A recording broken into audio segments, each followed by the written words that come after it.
This is what this panel is about. Basically, whether or not Hasan should be accepted into the liberal space. Now, do I think this topic is useful? Yeah, I guess. But honestly, like personally speaking, I'm a bit tired of it. It's a topic that's been played out. All the avenues have already been explored. I don't know how much else you could be looking for out of this topic. I just have genuinely no idea. And yeah, I think it's more important. I think it's more important to hammer on Asmongold and the right wing. Okay, right now, okay. With the Iran war shit going on, there has never been a better time to hammer in on anti-war sentiment from a liberal perspective. Okay, so in my opinion, yeah, that's what they should do. All right.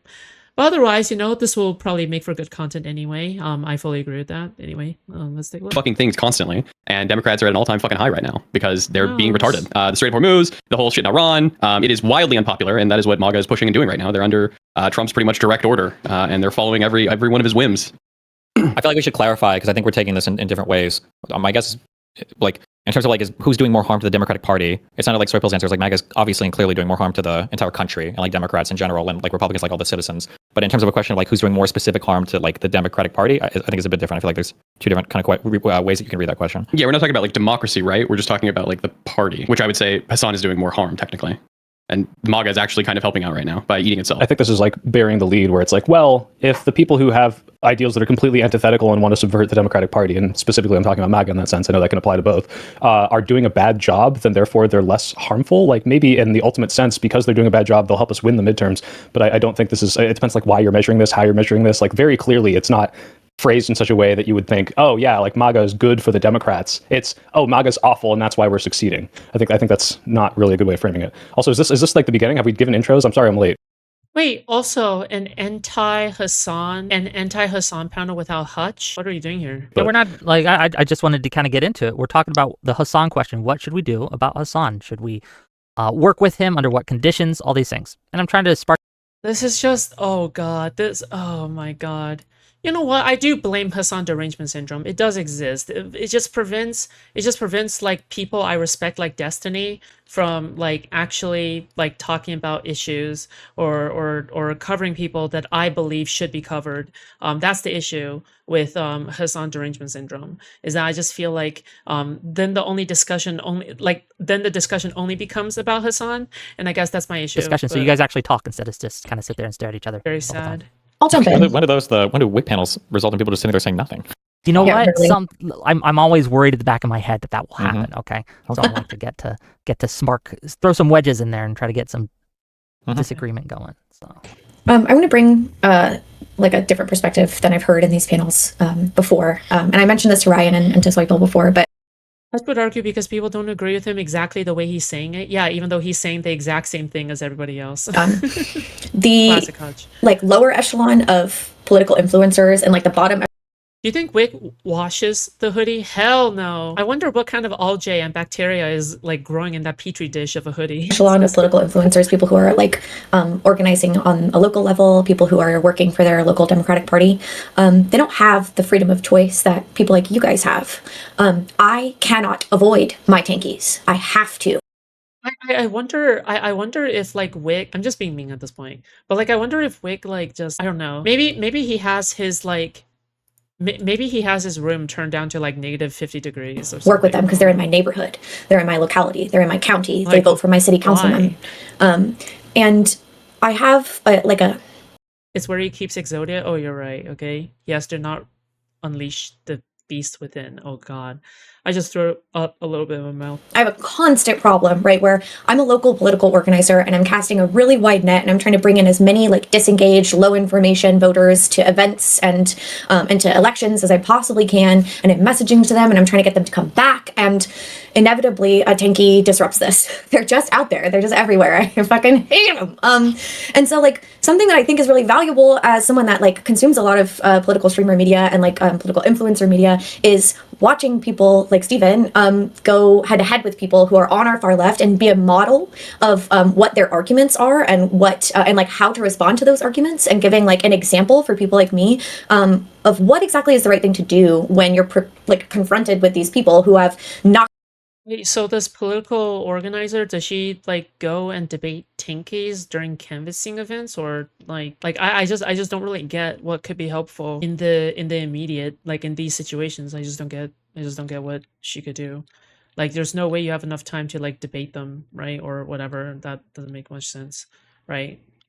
Like how you handle them IRL versus how you handle them in a debate are two different questions, right? Like emotivist arguments that regular low information, like left-leaning people are very susceptible to, right? And so I think that like I advocate for direct engagement with the far left in y'all's upper like influencer echelon, because it's something that is informative for people like me and helpful for people like me. Otherwise, I wouldn't really have good examples of what to do in those fucking scenarios. When we say engagement, what do we mean, right? I don't think, well, is anyone here against engaging with Hasan in any capacity? I think, no. I think Hasan's against us engaging with Hasan. True. Fair. I mean, I did invite him on this panel. He didn't get back to me. He's a pussy ass bitch. Didn't get back to me. Shocking. What? But yeah, does anyone think that Hasan should be on Who's the woman? Who knows? the platforming Hasan panel? I don't know. Yes. Obviously. I think you should be here. Yeah. Where is his ass? But I guess my concern, right, because you say you can't avoid these tankies and you have to work with them. I don't know if that's true, right? I've seen what happens when these people get in positions of influence and power. Just a few hours ago, I believe, Progressive Victory tweeted, right? And I worked with them to my everlasting shame. Doesn't it say in the description? Marlowe. Steamboat Marlowe. Yeah. Small town political organizer, rhetorical analyst, moved left in 2016. Cool. They tweeted that they were trying to overthrow the Democratic Party, right? That was their goal. And so I worry that when we bring people in who are on these far left fringes, who are Stop stalking. I'm gay. What do you want me to do? sympathetic to people like Hasan, they're not here to help us win. They're here to kind of subvert us as a Well, I party. agree with that. But like as a like in a local sense, I can't say, okay, you fucking tanky, get the fuck out of my Why not? goddamn conference Senator your Hage? No. She's not really my type. hall, my community center, because I lose regular libs that way. I lose them. They see me being a dick and not dealing with the. It's like the reverse of streamer world, right? Where in streamer world, it's the correct thing to be like, nope, shut the fuck up. Your argument's retarded. Don't come in this space. We don't want you here. I can't stop them from walking into the community center that I rent. And if I am adversarial instead of granular with arguments and with like patience, I lose everybody in that room. Is it because you're seen like as like a bully kind of in that Yeah. room? And, okay. And like I'm intolerant. And so whenever I have to deal with tankies in my like What's the Foodshops size? Cute, sweet, feminine, classic feminine traits. Yeah. I'm not really into the butch type. I'm also not really into the thick type. Yeah, I like more petite women, so yeah. like local Democrat recruiting events, I have to be like, yeah, oh yeah, I understand what you're saying, but like, what about X? What about Y? How does that relate to A? How does that relate to B? Like I have to do like leading questions and like make them announce to the room that they think that the abolishment of private property is a good idea. And that kind of and like I have to do a lot of like emotional manipulation to get them to announce to the room that they're fucking retarded. That makes I sense. think mean, that's an interesting point. Whenever I went to the No Kings protest in my town in Fort Worth, Texas, there was a table with a couple anarchists that had set up a panel, a table. All the thick chicks punching the air right now. I can picture myself getting with them. But then yeah, like obviously it would depend. Okay, looks are not exactly like my biggest like want. Like I am selfish in the way that I do want someone who is like good looking, obviously. But it's like if we get along really well, that's not exactly my first priority, They were decked out in the full, tactical type stuff. And like, I don't know, would it have made things better to make a mess and kick them out? Like, would it have made things better? I'm not sure. I think that when you're talking about fighting against certain groups of people, there are different levels that you can have that fight. By the time you're at the local level, it's kind of at that point, it is what it is. Like if you have 50 people showing up and, 35 of them are socialists or tankies or whatever, I mean, like, at least in the short term, you're probably more ideologically aligned with them than the Conservative Party right now. So you either work with them or you just basically disconnect from politics. So I feel like once it's kind of like distilled itself down to that level, that's where you're at, you know. But I think that's like a fundamentally different question than how do you engage with people online, or how do you set the tone from how you approach them rhetorically or ideologically. Like, I think there's kind of like different levels of how you engage with it. I guess, are we not engaging with Hasan because of his offensive, bigoted statements, or are we not engaging with Hasan because he's a Marxist? No, I think we're all happy to engage. He's chicken. Yeah, Well, we're not wanting to work with him in a happy way. Yeah, I think people even vote for the Democratic candidate. So why would you want to work with them? Go ahead, Steve. No, yeah. I think we're talking about, when we talk about like engaging with people, I think it has to be like, what kind of engagement are we talking about? Nobody has any, like, I don't think anybody would be opposed to people going on people's shows to try to convert their audience or to have like, like a friendly back and forth even maybe. It's just the idea of trying to sell these people as being on the same team as us, when I think it should be painfully obvious at this point that they're not at all on the same team. Last year, did you see the panel that Hasan was on with like Tim Miller and Jessica Tarlov and stuff? Would you say that was like good or bad? I think it was good. Okay. I don't know how much we're going to disagree then, because I thought that was like a very good model of like how to engage with Hasan. Yeah, but it was pretty adversarial. Yeah, that's fine. But they mostly agreed. Like, I rewatched it today, like in preparation for this, because I remembered it being, all right. And they argued, Tim was pushing back on Hasan, saying, Dems needed to be, X, Y, and Z in order to get the left to vote for Democrats. And, Hasan gave his take. But ultimately, they were talking about how great the elections that had just happened, like right before, how great that was. And they were talking about Democrats. I thought that was a fine model. And if I had the chance to engage with Hasan in an environment like that, I think I'd be a fool to pass it up. Yeah, I think I'd have to go back and I guess and rewatch the totality of it. The only fear that I have is that when people like Hasan are going on these platforms, he is openly saying, like he said, that like he's mask on, and the goal for his presentation on these platforms is to, I guess, basically get more attention on himself. And I think his audience kind of like knows this, and then the goal is to, whatever further audience he grows from that, is to convert them away from kind of like liberalism broadly into like a more radical pipeline. So like at best, like Hasan's not creating Democratic voters. Nobody on the right is being converted into a Democrat. Yeah, he's not creating Democratic voters. He's creating either apathetic non-voters or third-party voters. Yeah, exactly. Like, obviously, like, he bashes the Republicans enough to the point where, his audience is not going to be voting Republican, but they're definitely not going to vote Democrat either because he bashes them a lot. In order to, like, actually create Democratic voters, you have to be, like, enthusiastic in support for the Democrats. So, therefore, So, therefore, you have to, like, kind of concede that, what was I going to say? You have to concede that, Hasan is not pro-Democratic Party, and so therefore he shouldn't be associated with. From Hasan, he might grab some people from the very. Oh, the worlds are currently colliding. Nayara's orbiters are not only attacking me for my video, they're attacking Wake for this panel. All issues are merging. By the way, Lilith has not accepted my friend request. Is she usually this inactive, or maybe she just has too many people DMing her? That's probably why. But I can't DM her. Yeah. Very far right and turn them into like tankies or socialists, but Hasan's not converting manosphere people or anybody else Lilith is very inactive. I thought she was like one of the most active people on Twitter. Like, MAGA people into Democrats. So why do you think that? My bad.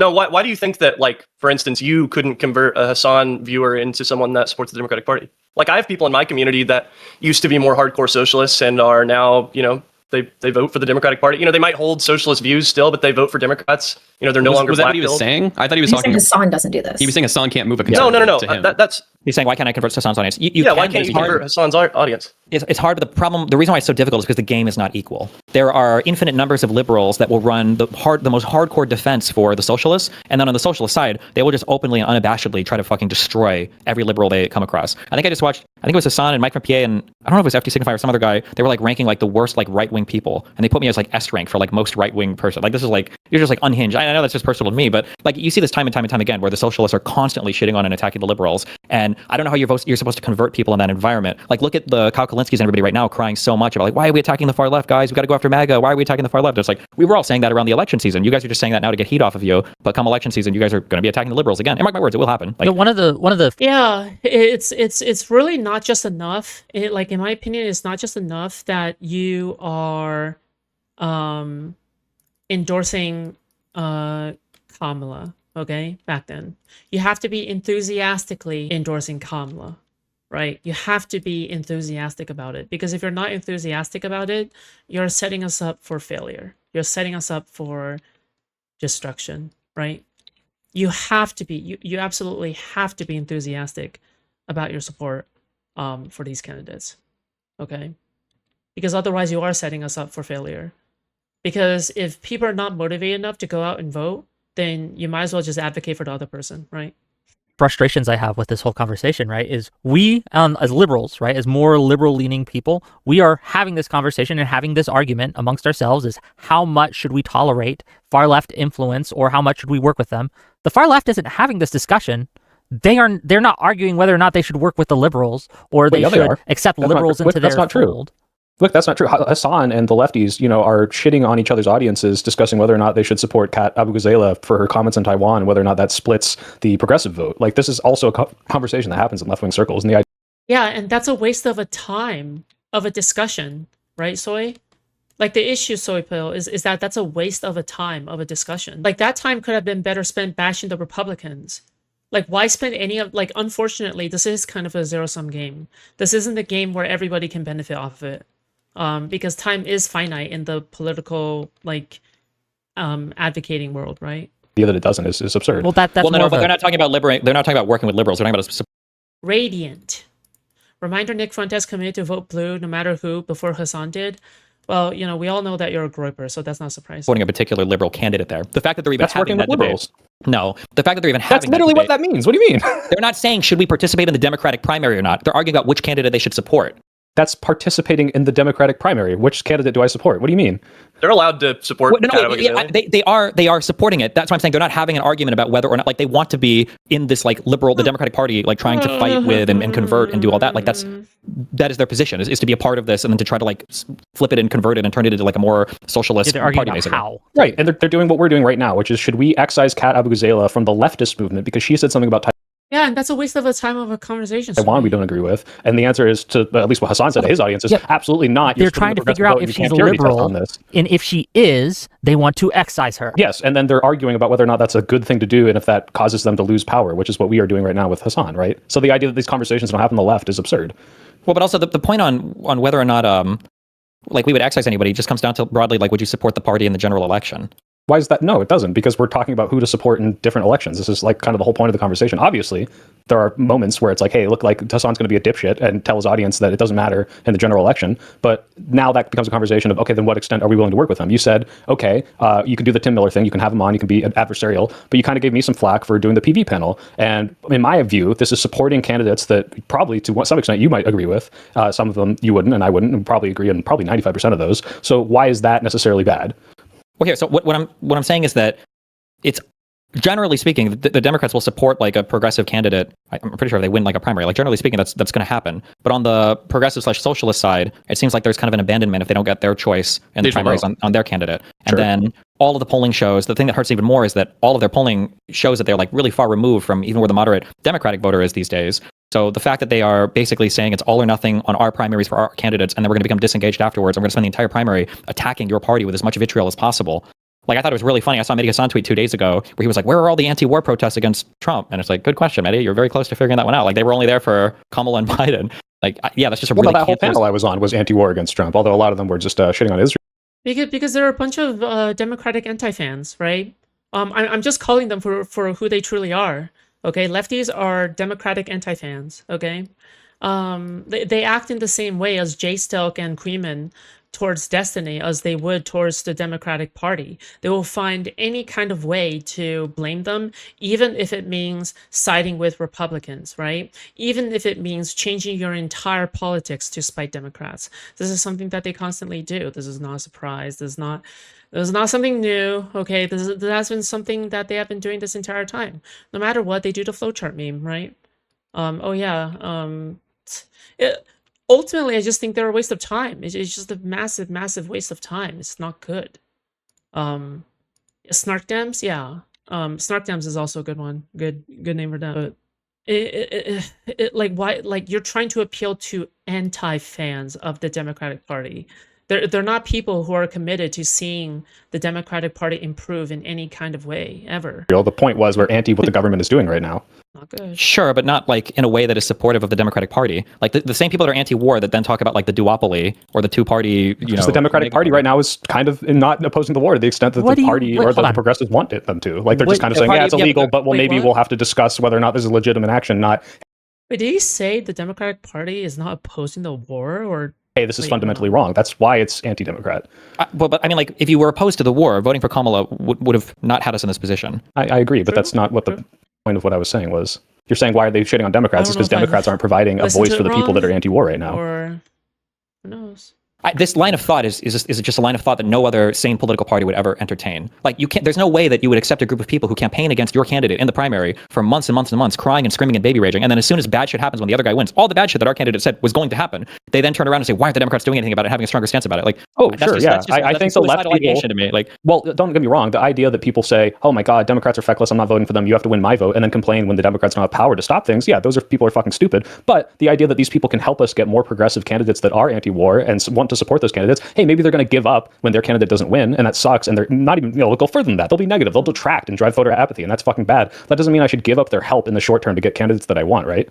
I think it does, because you're fostering a cancerous movement inside of your own party that's going to devour you from the inside or hurt you come the generals. Which I think that Well, they're going to do that. They're going to do that either way, right? no, Yeah, I'm because just- right now the issue is No, you don't have to give them power, right? Like ultimately, what Soypill is advocating for is that he's advocating to give them power temporarily to benefit you in the short term, but then you're not really considering the long-term ramifications of allowing the root to fester. and you see this the way that they're I'm sorry, Soypill talking. I thought it was Rokana. Ha ha ha. utilized right now is Hasan is being used to attack the entire Republican Party. Or, I'm sorry, attack the entire Democratic Party. Like, everybody sees these people just launching platforms to attack the entire Democratic Party. And I think So what? I don't know, You of all people should know that the Republicans are going to call us fucking communists no matter what, whether or not Hasan exists and is seen on the same platform as you and I. Like, sure, that, I agree, that's not but gonna you add a help. little bit more. Well, there's an issue though, because one, there's more legitimacy to it, which helps it carry a little bit further. But then two, Hasan is also attacking the Democratic Party from the other side. So now they're amplifying a voice that's being used to attack the Dems, a voice that's also basically exclusively used to. Well, Hasan's a right winger. Hasan's a right winger, right? Why entertain right wingers? Why entertain infiltrators like sent to destroy us from within? Attack the Dems, and then yeah, I don't know. I just don't know what like. But like it may even be the case that it is actually the lefties that lost us the election. I don't think that's the case, but the fact that that is even a possibility goes to show how far we've came. Oh, and would we say in 2024 were the lefties helpful or harmful in the general to us? In the general, absolutely harmful, yeah. Then why would we do it again? Why would we do what again? Entertain them as being part of our movement, just to have, like, if they were Because damaging the easiest election of all If time. they're damaging in the general, regardless of whether or not they help us in primaries that we care about, why does it matter whether or not they help How us? are they now? helping you in primaries How that can you they help care you in the about? primary if you lose the general? What do you mean? But they also just go and vote for First the of all, candidate, and then they don't let's show be up in the clear. general. I'm talking about multiple elections. So, for example, when I'm talking about that PV panel, there's multiple candidates for multiple different races that I think there's no way. I don't think you would deny that or Is Dan just like sitting there? reject all of these candidates. You probably support a What is he couple of doing these. And at the very least, you understand that like people that you probably would support, like I know you've expressed positive feelings about AOC, Mamdani, like these people also are saying, hey, I'm going to utilize this person to help me. And just because they're not going to vote for my candidate in the general, and if not actively detract from them, they're going to do this either way. Why not take the benefit of their incredibly large platform and incredibly large audience to help you get the people that you agree with? Well, first of all, AOC and Mamdani don't attack other Democrats constantly, so they. Why is Dan's room?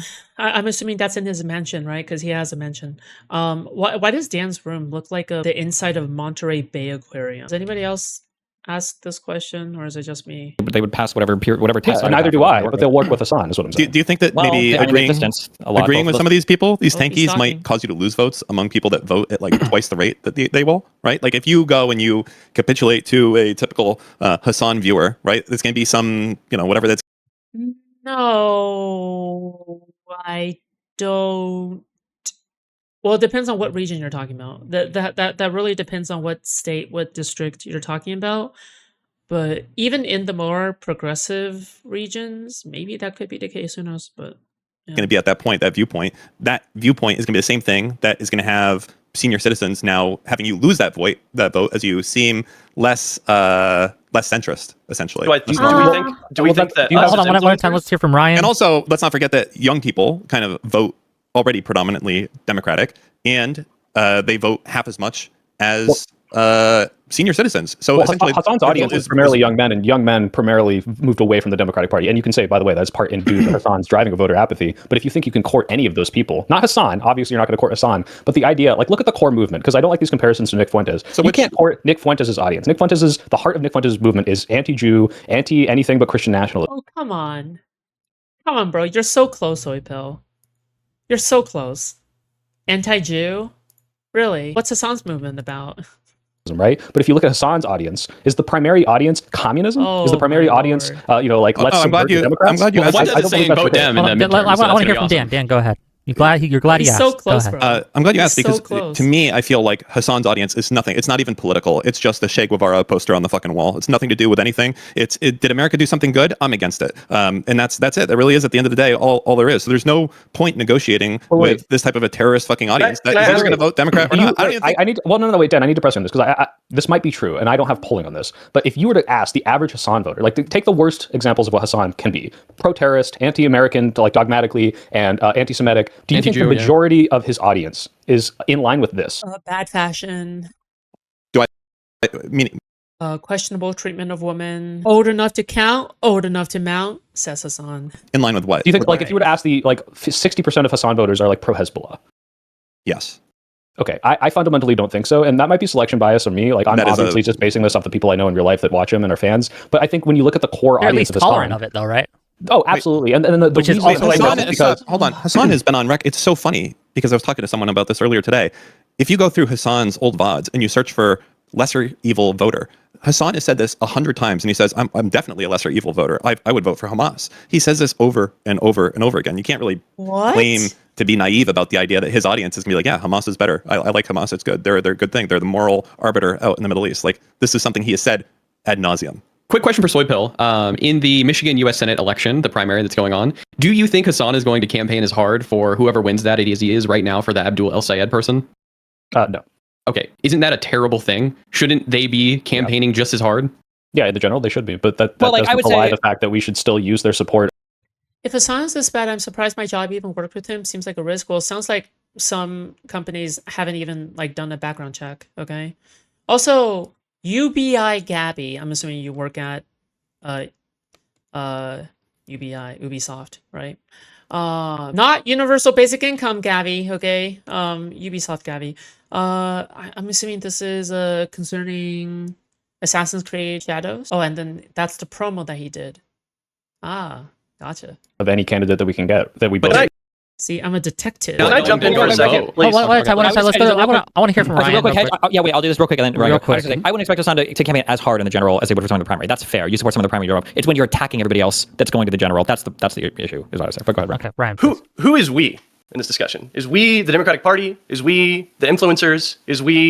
Who is we? Because I feel like if anyone's gonna try and take some of these people out of what Dan, I think, correctly described as a sort of nihilistic anti-politics, it has to be people that aren't directly affiliated with the Democratic Party, right? If it's got to be us or it's going to be nobody. Who's it going to be? I agree with this. So, but there was an interesting question posed earlier about like a Fuentes viewer versus a Hasan viewer. It would be easier to convert a Fuentes viewer, I think, into like a center-left voter than it would be to convert a Hasan viewer. Because in the environment that we exist in right now, Fuentes is seen as the enemy ideologically to our party. So when I'm having a debate with Fuentes, or if our like audiences are going back and forth, the understanding is that like we're opposed to your ideology and we're fighting on those grounds. Whereas for the lefties, the tankies, it's one way. It's always one way. Like there's no world where Fuentes or any like Candace Owens type can cry and be like, why are you attacking me? We're on the same side. Stop hitting right. It's not fair. Whereas in the tanky world, Hasan and all these guys are spending infinite amount, all their time is attacking Democrats constantly. But if we say anything about them, we're punching to the left. If you think Wait, you can convert Fuentes viewers, I absolutely encourage you to do it. I think that would be an absolute positive for the world if you can get Nick Fuentes Fuentes is viewers. converting them right Well, now. no, what I'm saying is that it would be easier to convert somebody on the far right than the far left because that far left pipeline is only going one way right now. On the far right, it's seen as like a mutual fight at least. You're fighting on the same ground. You say this all the time, like they're never moderating, but like if we are to take at face value that Hasan is a Marxist, Why? Okay. Well, why is Ryan arguing pro Hasan style? He's always been he's critical of Hasan before. He has been very mad at Hasan before. This is a surprising turn. I did not expect this. Islamist who wants to like implement communism, then is he not platforming and capitulating and kind of ceding ground to liberals or people at least to his right when he does support candidates like a Bernie and AOC or Mum? Ryan Getty is probably trying to think pragmatically. He's probably thinking, maybe Hasan can still be good for the movement, even though I don't like him as a person. Donnie, who are not communists? No, because his support for them is tepid at best anyway. Like he tepid. criticizes He just what I said. It's endorses them tepid, and fully. he doesn't strongly support AOC or Bernie anymore. These people are like they have like meh-ish That's after reputations he's already gotten them into office, right? Or not? He didn't get anybody You know what I in mean? his first You know what I office, mean? yeah. Like he did not turn on these people until far beyond them getting elected. I also want to be clear when Sure. we talk Yeah, but it's never pragmatic to sacrifice more vote on your side than you gain by capitulating. Well, yeah, that's the argument that Dan is making, but you kind of have to show that to Ryan, right? You have to explain why that is the case with Ryan, right? You have to, you might have to start explaining some numbers. Who knows? About like regular just voter bases seeing engagement with tankies. I want to say like high information liberal vote. Bro, if that is the case, then I think the next time I drag in Ryan, because I do want to talk to him about this. Next time we might just end up debating again. Voters are going to be disgusted when we are super collaborative and cooperative with communists. But low information voters, they hear those like communist talking points and they hear like a really good moral story about freedom from oppression and they eat that shit up because they're not that bright. Here's the problem. There's a balancing act there. It's not just high information. They also tend to be the high propensity voters, the people who actually go out to vote. And I struggle with the idea that we should risk the people who are there day after day at special election after special election, showing up, turning out for someone who's low information that may or may not vote. I agree with that. I would never trade. I would never trade one high information voter for 2 or even 3 low information voters. But I do want to say it's not a universal loss or gain when we're viewed collaborating or talking to or engaging with communists, even like in a less than adversarial way. I have to, like I said earlier, like I have to be super careful. I don't enjoy it because I would prefer to be in the like Steven line of things where I just immediately jump down these people's throats. But it's not possible for me to do. Opinion on the newest Invincible episode, like episode 6?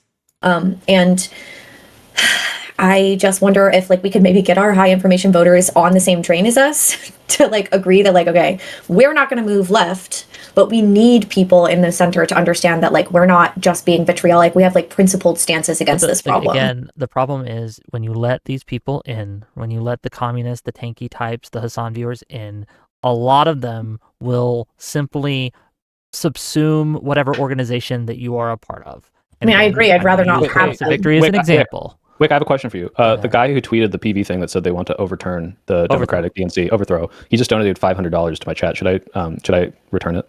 No, or should I accept the support of a tank? Should I accept the support of a tanky to promote my liberal values? Our donation. $500? I think the most I've ever gotten from one person overnight was somebody who was drunk and had a thought that I was hot, apparently. And that person donated like $700. Okay, I guess that is more than $500. We're going to be communists today in this case. Okay. True, that's part of my property.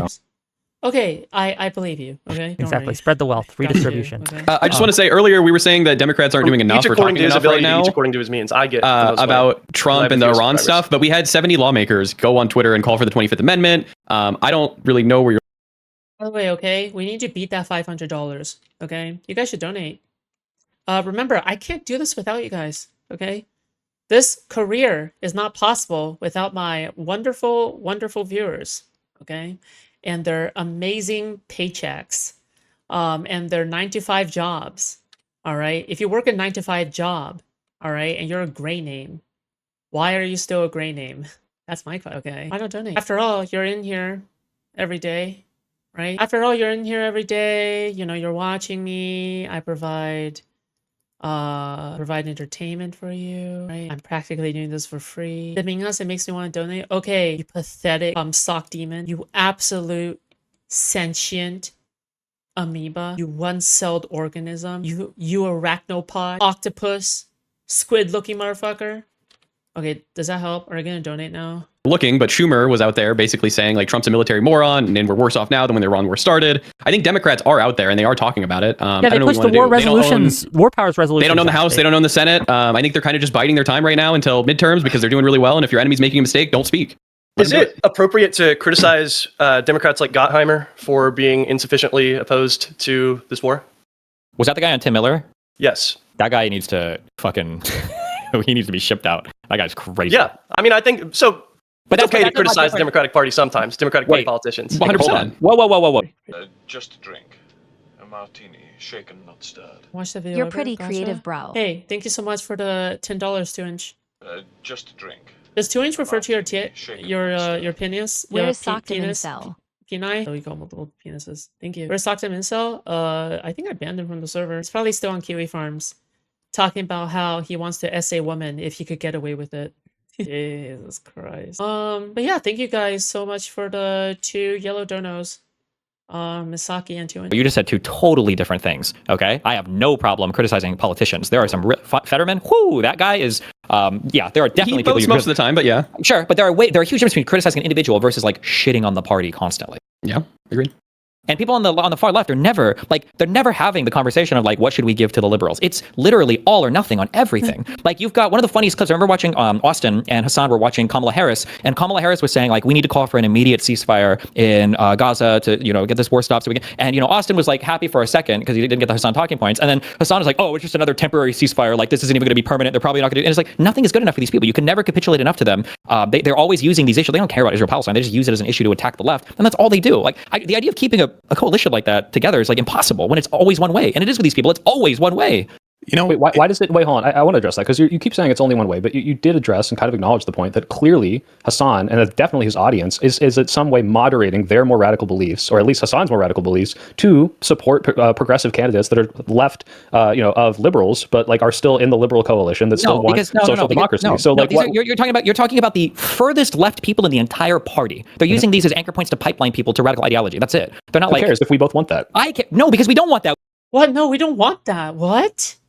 Wait, what? That's so crazy. Wait, I can't believe Soypill said that. No, that's not what we want. Okay, I see that there is a difference in the goals we have. We don't want people to become socialists and tankies, or at least I don't. Do you like those do you like Bernie Sanders? Like, would you vote for Bernie Sanders? I would. Yes, but these are the. Should I deny Hasan's promotion of Bernie Sanders? No, but that's not what we're talking about. They can promote it. That's exactly what I'm talking about. I want to appear on a platform to promote Bernie Sanders and say you're in the tent for promoting Bernie Sanders. We're not talking about them supporting the candidates. We're talking about us supporting them and welcoming into our coalition. Wait, what does that look like then? As in, like, having friendly campaigns alongside them or pretending that we share. So that is exactly what I just said. It was me and Hasan going and promoting Bernie Sanders. So I shouldn't do that.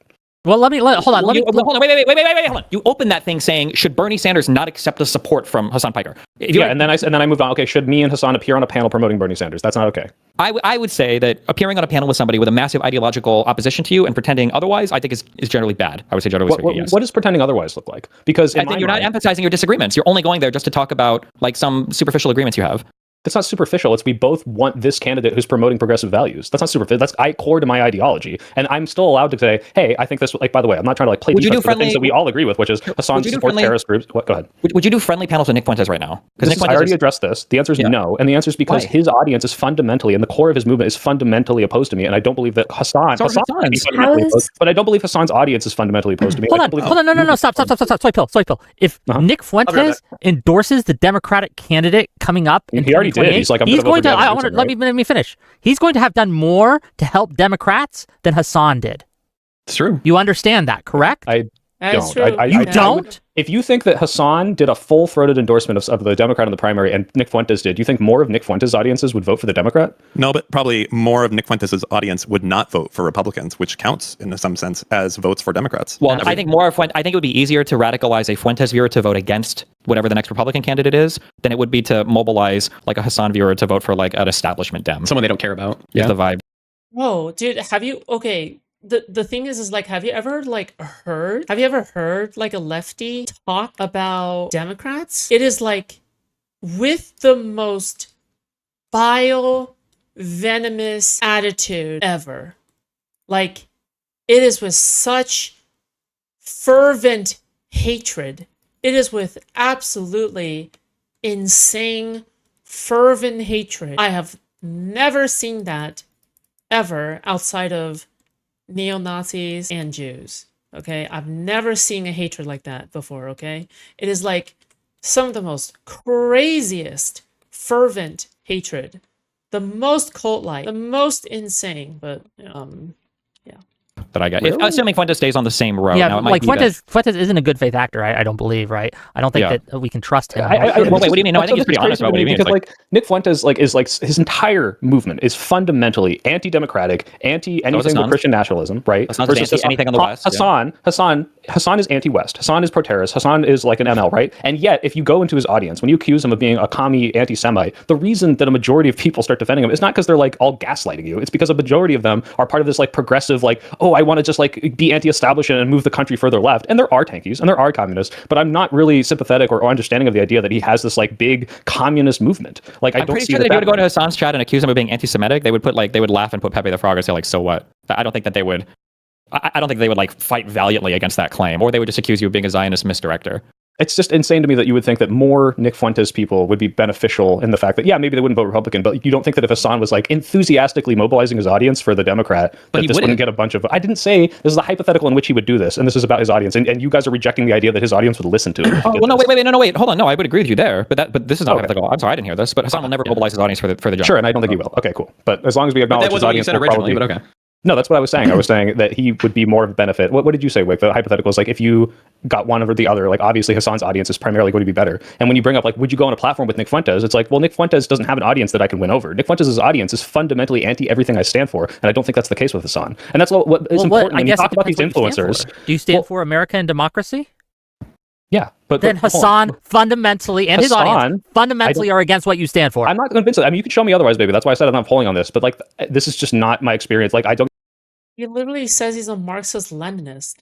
A Marxist-Leninist does not believe in democracy. Like, yeah, they don't believe in democracy. This is not. It's baked within the definition. Unless you're willing to make the argument.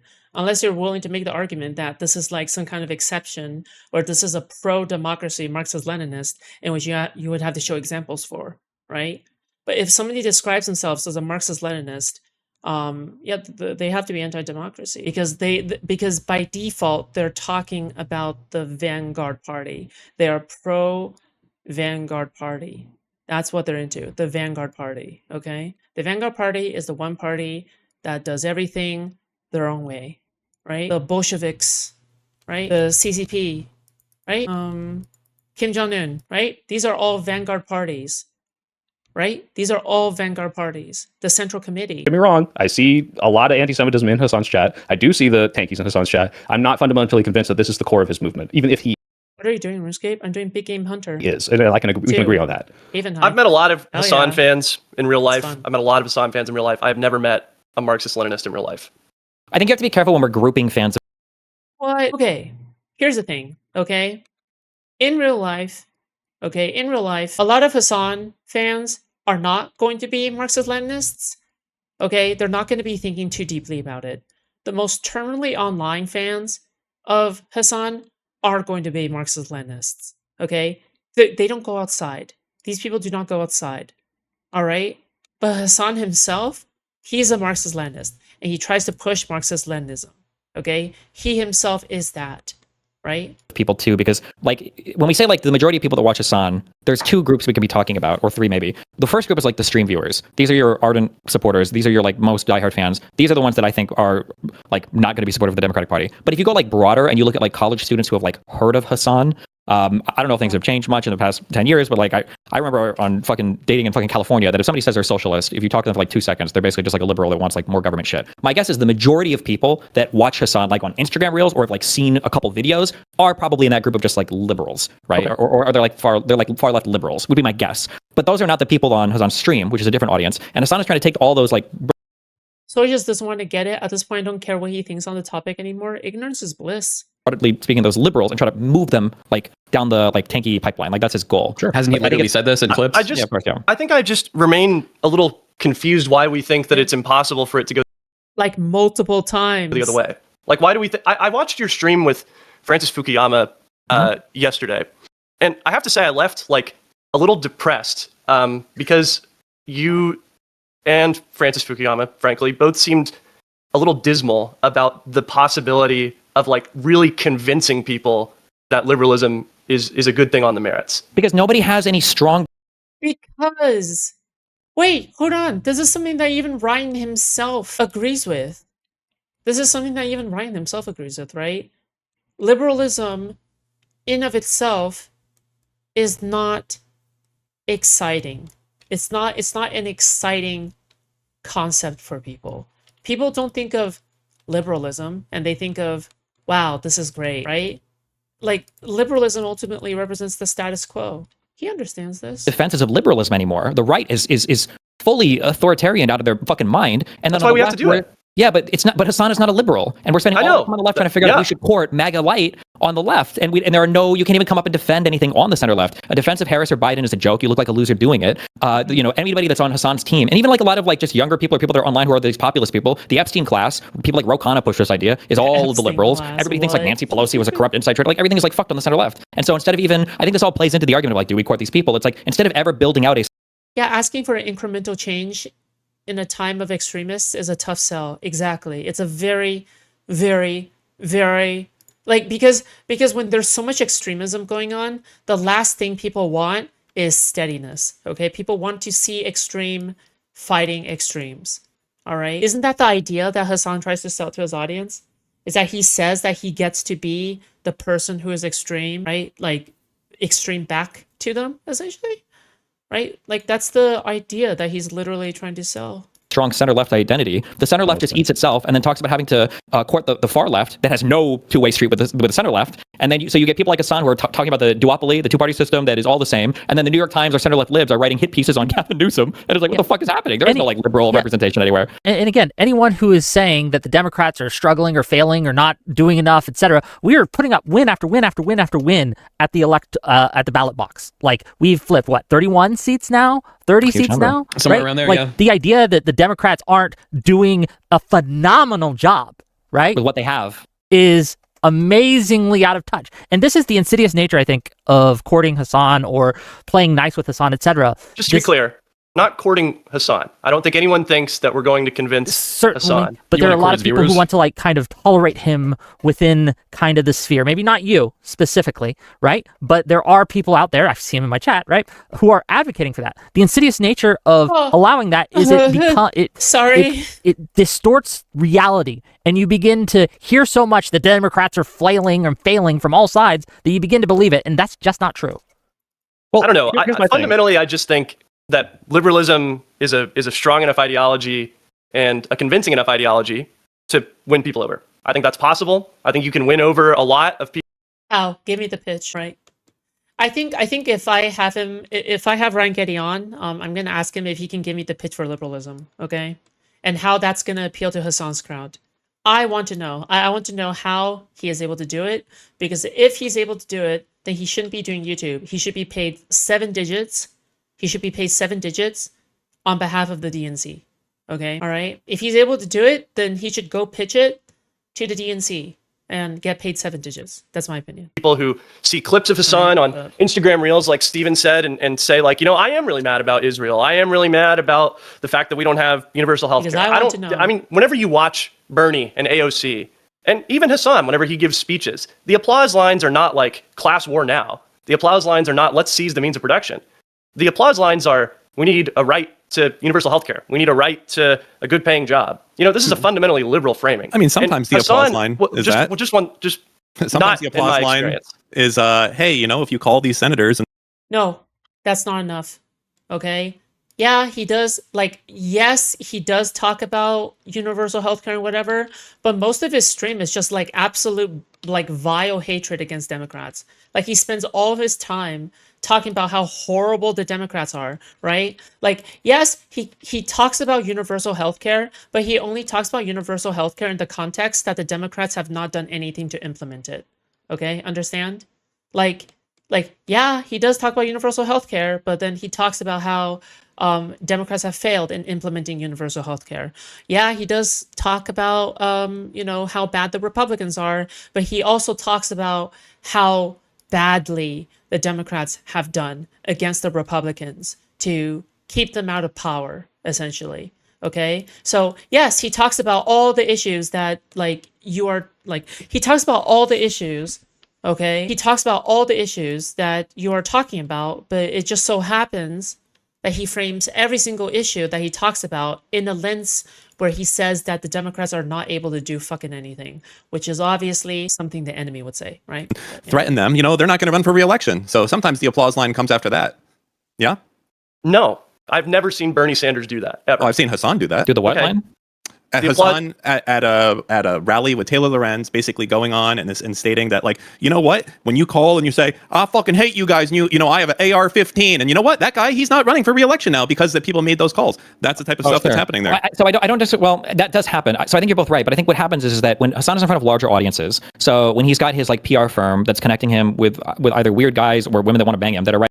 And I think this is the toughest position that Destiny has to face, is that he always sounds like a schizo whenever he describes the way that Hasan operates, right? So in front of large audiences, Hasan is like he's very liberal presenting, okay? He will try to present himself and disguise himself as a liberal, but in front of his own stream, he likes to say that, well, this is actually what I'm secretly trying to do, right? To sabotage the Democratic Party. Like, he outright just admits it, but there's no way he admits it in front of like a larger group of people, right?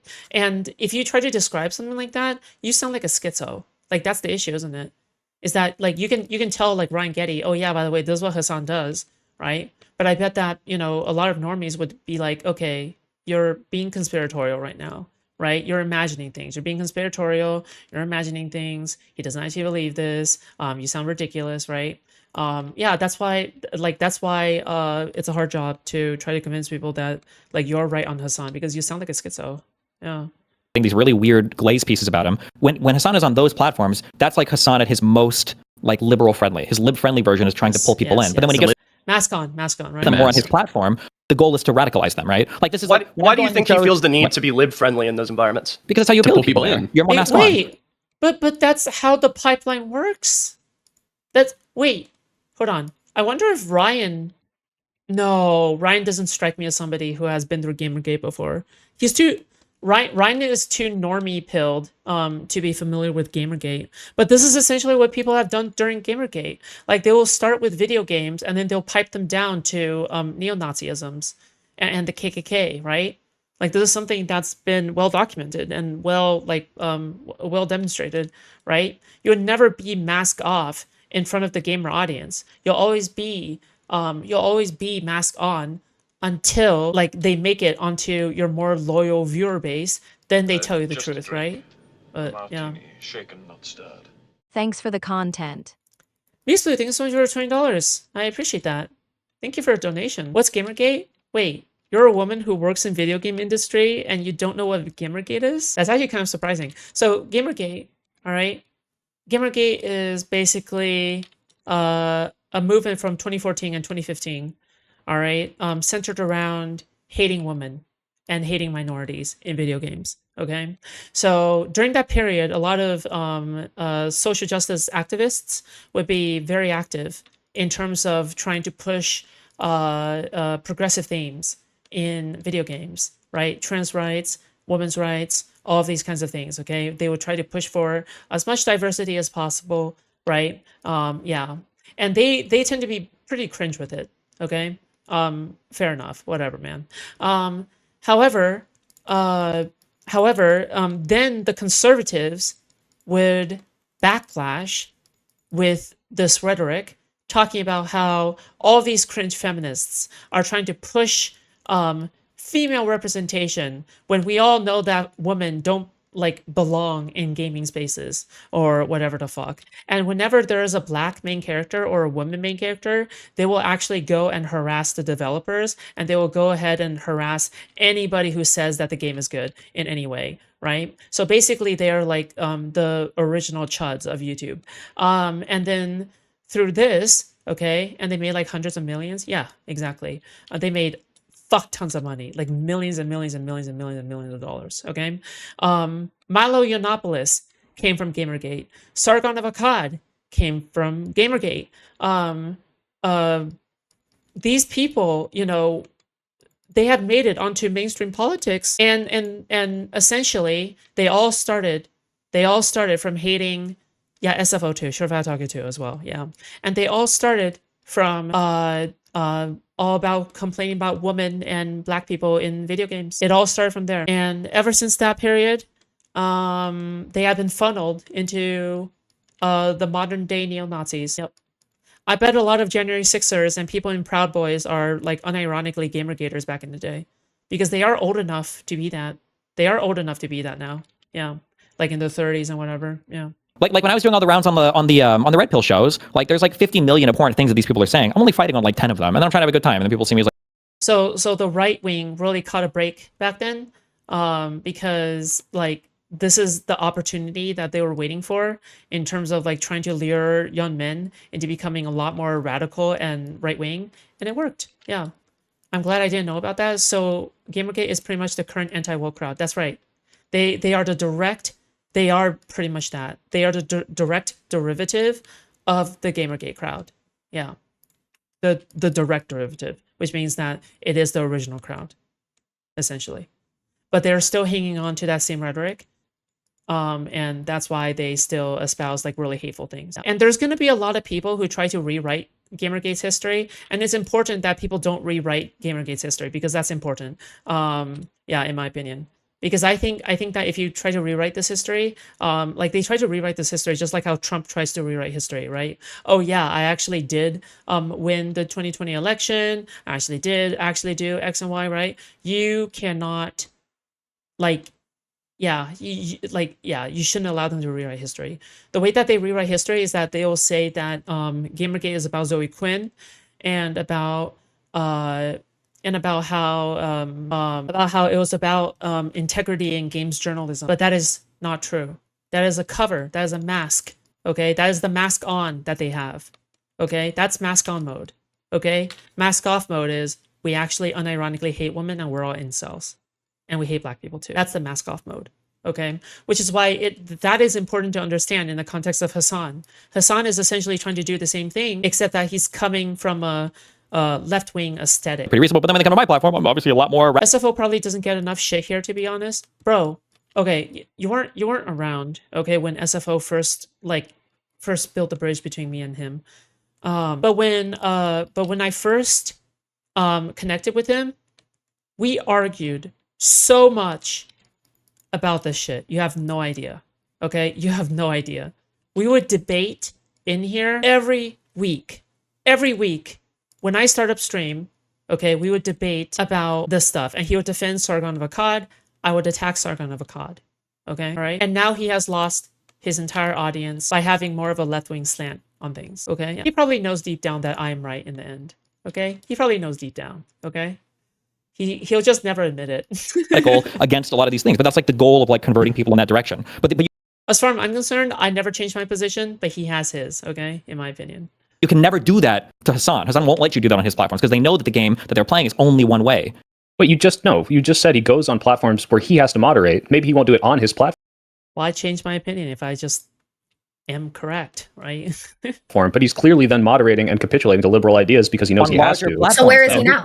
He's only going to larger platforms. Notice how Hasan doesn't platform any of you guys. Notice how Hasan doesn't platform Vosh. Notice how Hasan doesn't deal with any smaller creators that aren't fully in his camp. The only time Hasan's moderating is when he's going to larger platforms so that he can try to draw people in from there and then radicalize them when he's got them on his native platforms. That's how he operates. Right. I have retirees in my community showing me puff pieces from the New York Times about this motherfucker going, oh, is this one of your online friends? And I'm like, bitch, Nancy, no.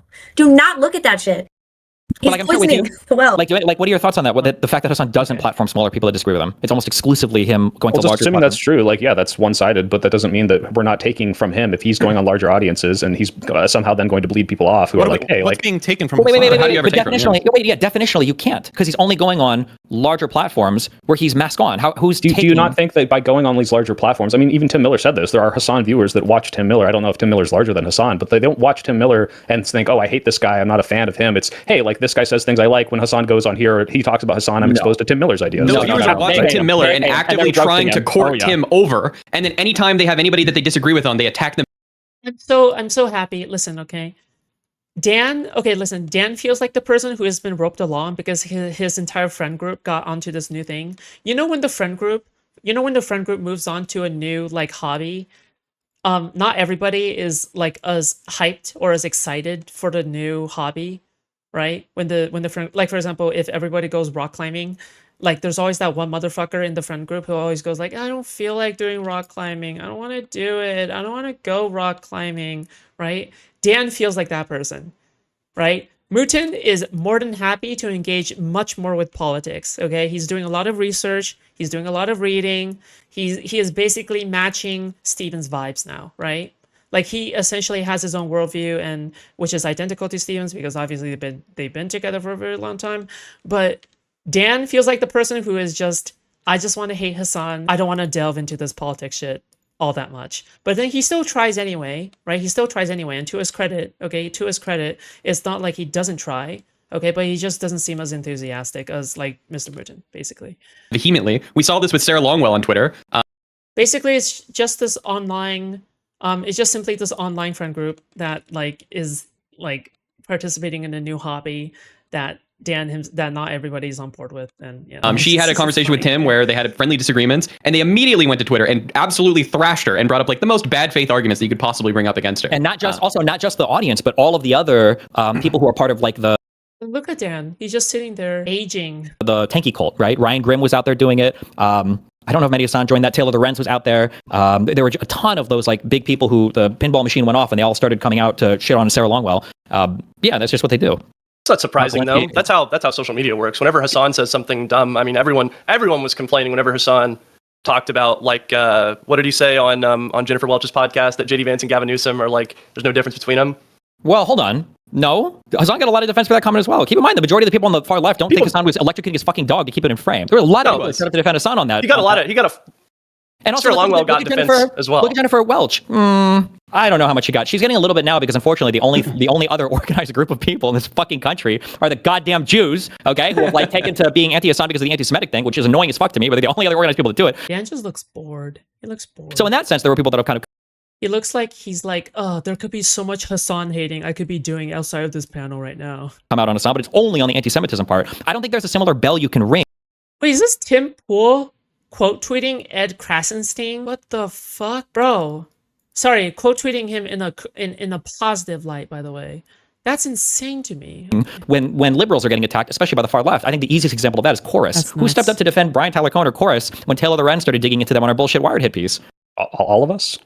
No, nobody substantial showed up to help. You did, no. I did, Hutch did, like a lot of people did. I'm talking like the big staples of media, like people that are huge and recognizable and visible. Like New York Times, like Wall Street Journal, or are you talking like people too? Yeah. Was it even big enough? I don't even know if it was that big. I'm just curious, would we be talking about this in the same way if it was like the Green Party and like, oh, we're trying to court away Green Party voters over here? Because that's a one-way street. Like, you're not going to be getting these people to go and vote Democrat. And if they were going to vote Democrat anyways. So all you're doing is putting the most idealistic Green Party views that you're not going to be able to adopt as a run-of-the-mill Democrat. And it's like, this is not your friend. This is an enemy of your candidate. This is someone that wants you to lose so that you can win, right? It's like you're trying to court third-party voters. It's just better to go out and get like people who don't vote to try.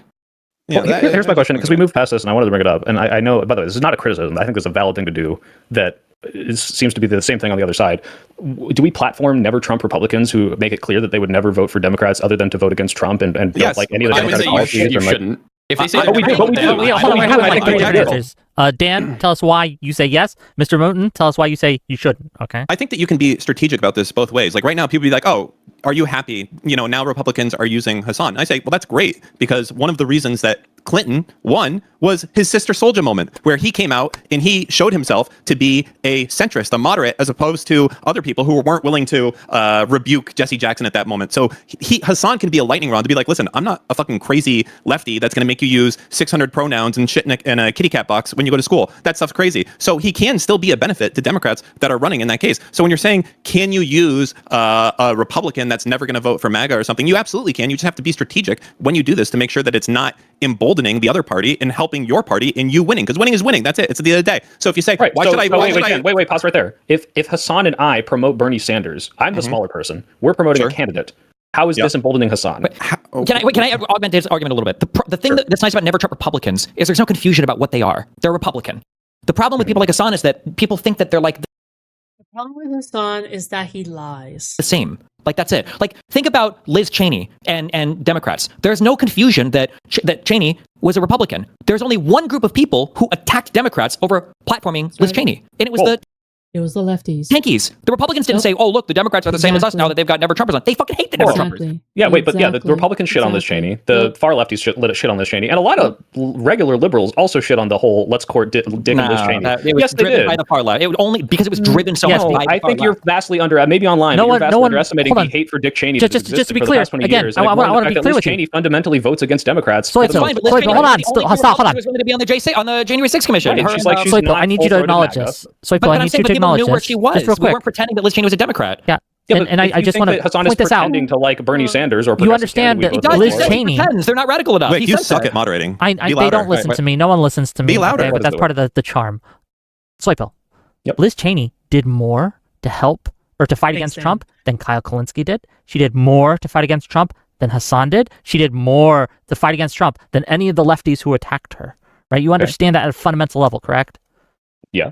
Okay, so when people are like upset that we are courting Liz Cheney, we're not courting Liz Cheney. What we're doing is we're allowing her to say, hey, Trump is that bad, and I'm going to vote for Democrat, right? I'm going to vote for the and party I'm saying that candidate. if you can do that in a general, and just because it's very clear to me that Hasan and his audience probably won't do this in any general, but you can do this in other races where you agree with their picks, why not do that? That's Well, what one I'm of the reasons is then you tie yourself, it's the same reason you don't hang around someone with leprosy.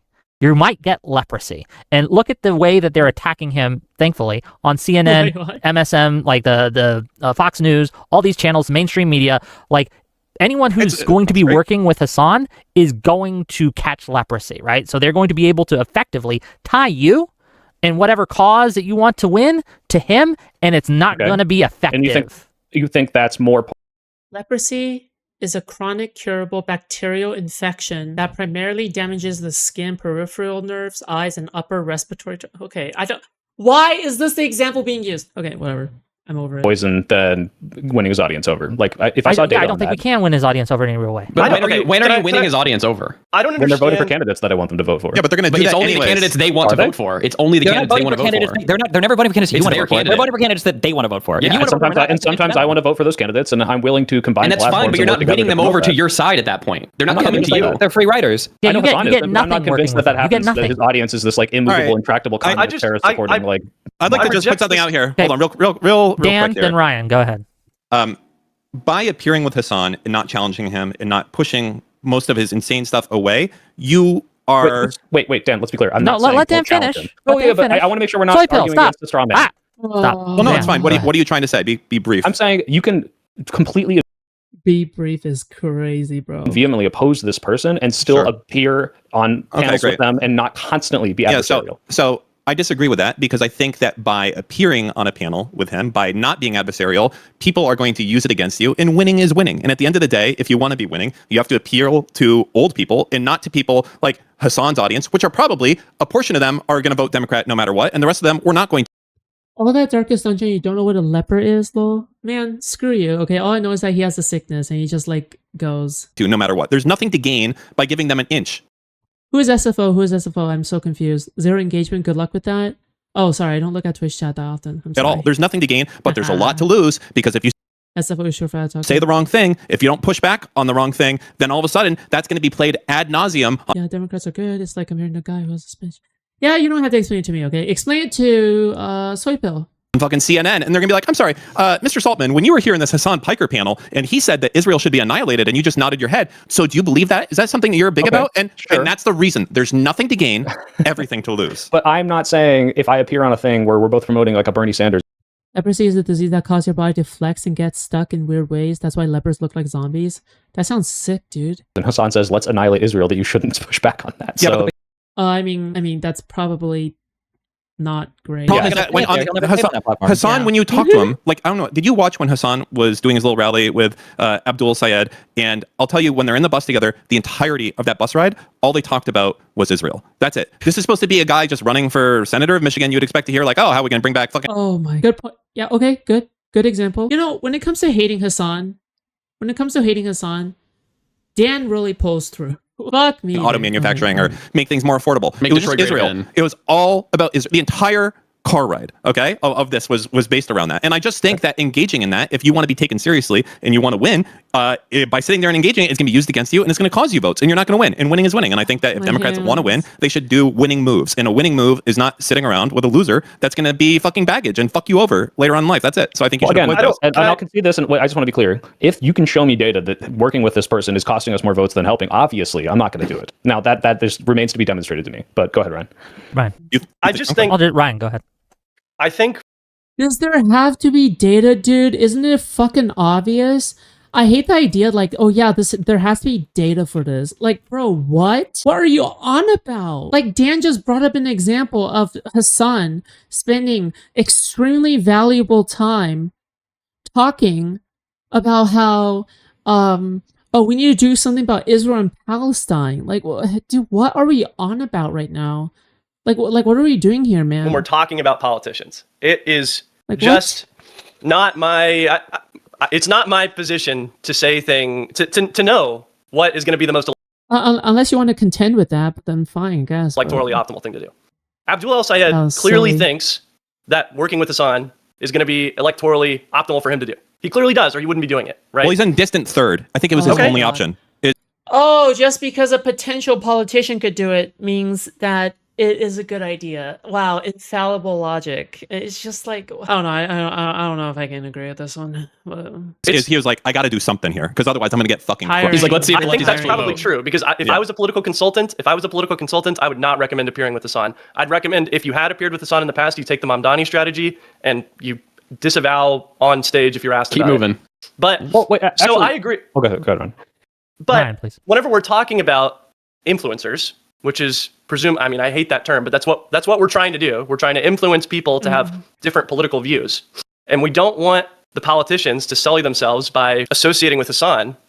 I mean, if we just accept that this is only a one-way street, then we're screwed. We're screwed no matter what. If it's only a one-way street, he's going to continue getting more and more support, more and more voters, turning more and more people off of politics until the country's dead. And I can do 2 more hours of tiny debating Kamala on modern day. Fuck no. Just to live in that reality. Well, the one-way street is when he engages with you, he's only converting from you. You can't convert from him. He's not going to have an adversarial conversation with you. He's just going to be there to slap up your audience, and then when he gets them on his platform, he's going to try to... Also, he's not going to grow infinitely. He's not like a game of Snake where he just keeps growing and growing. He's been where he's been for years at this point, right? Why are you worried about him subverting the party if he's like because not going you don't to have need the a power lot. to do that? I'll tell you why. You don't need a lot of people, right, in order to get into key positions of influence within institutions and have those people. Hello, moderator.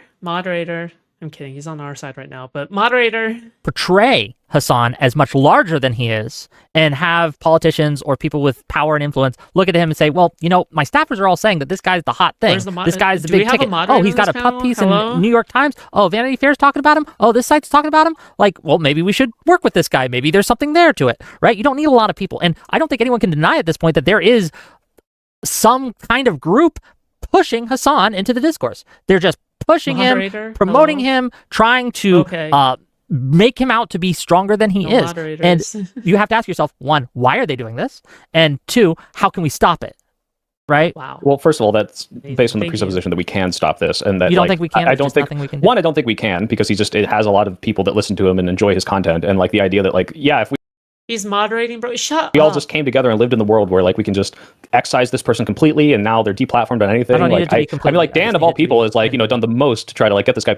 I made sure to spam askers every time Wick talked. Okay, good. Deplatformed and he's made a lot of progress, but it's not happening. I don't see this person disappearing anytime. Soypill, it's only a tiny bit.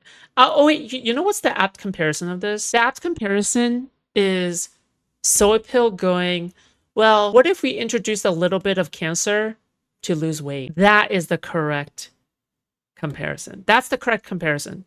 Okay? What if we just simply introduced a little bit of cancer to lose weight?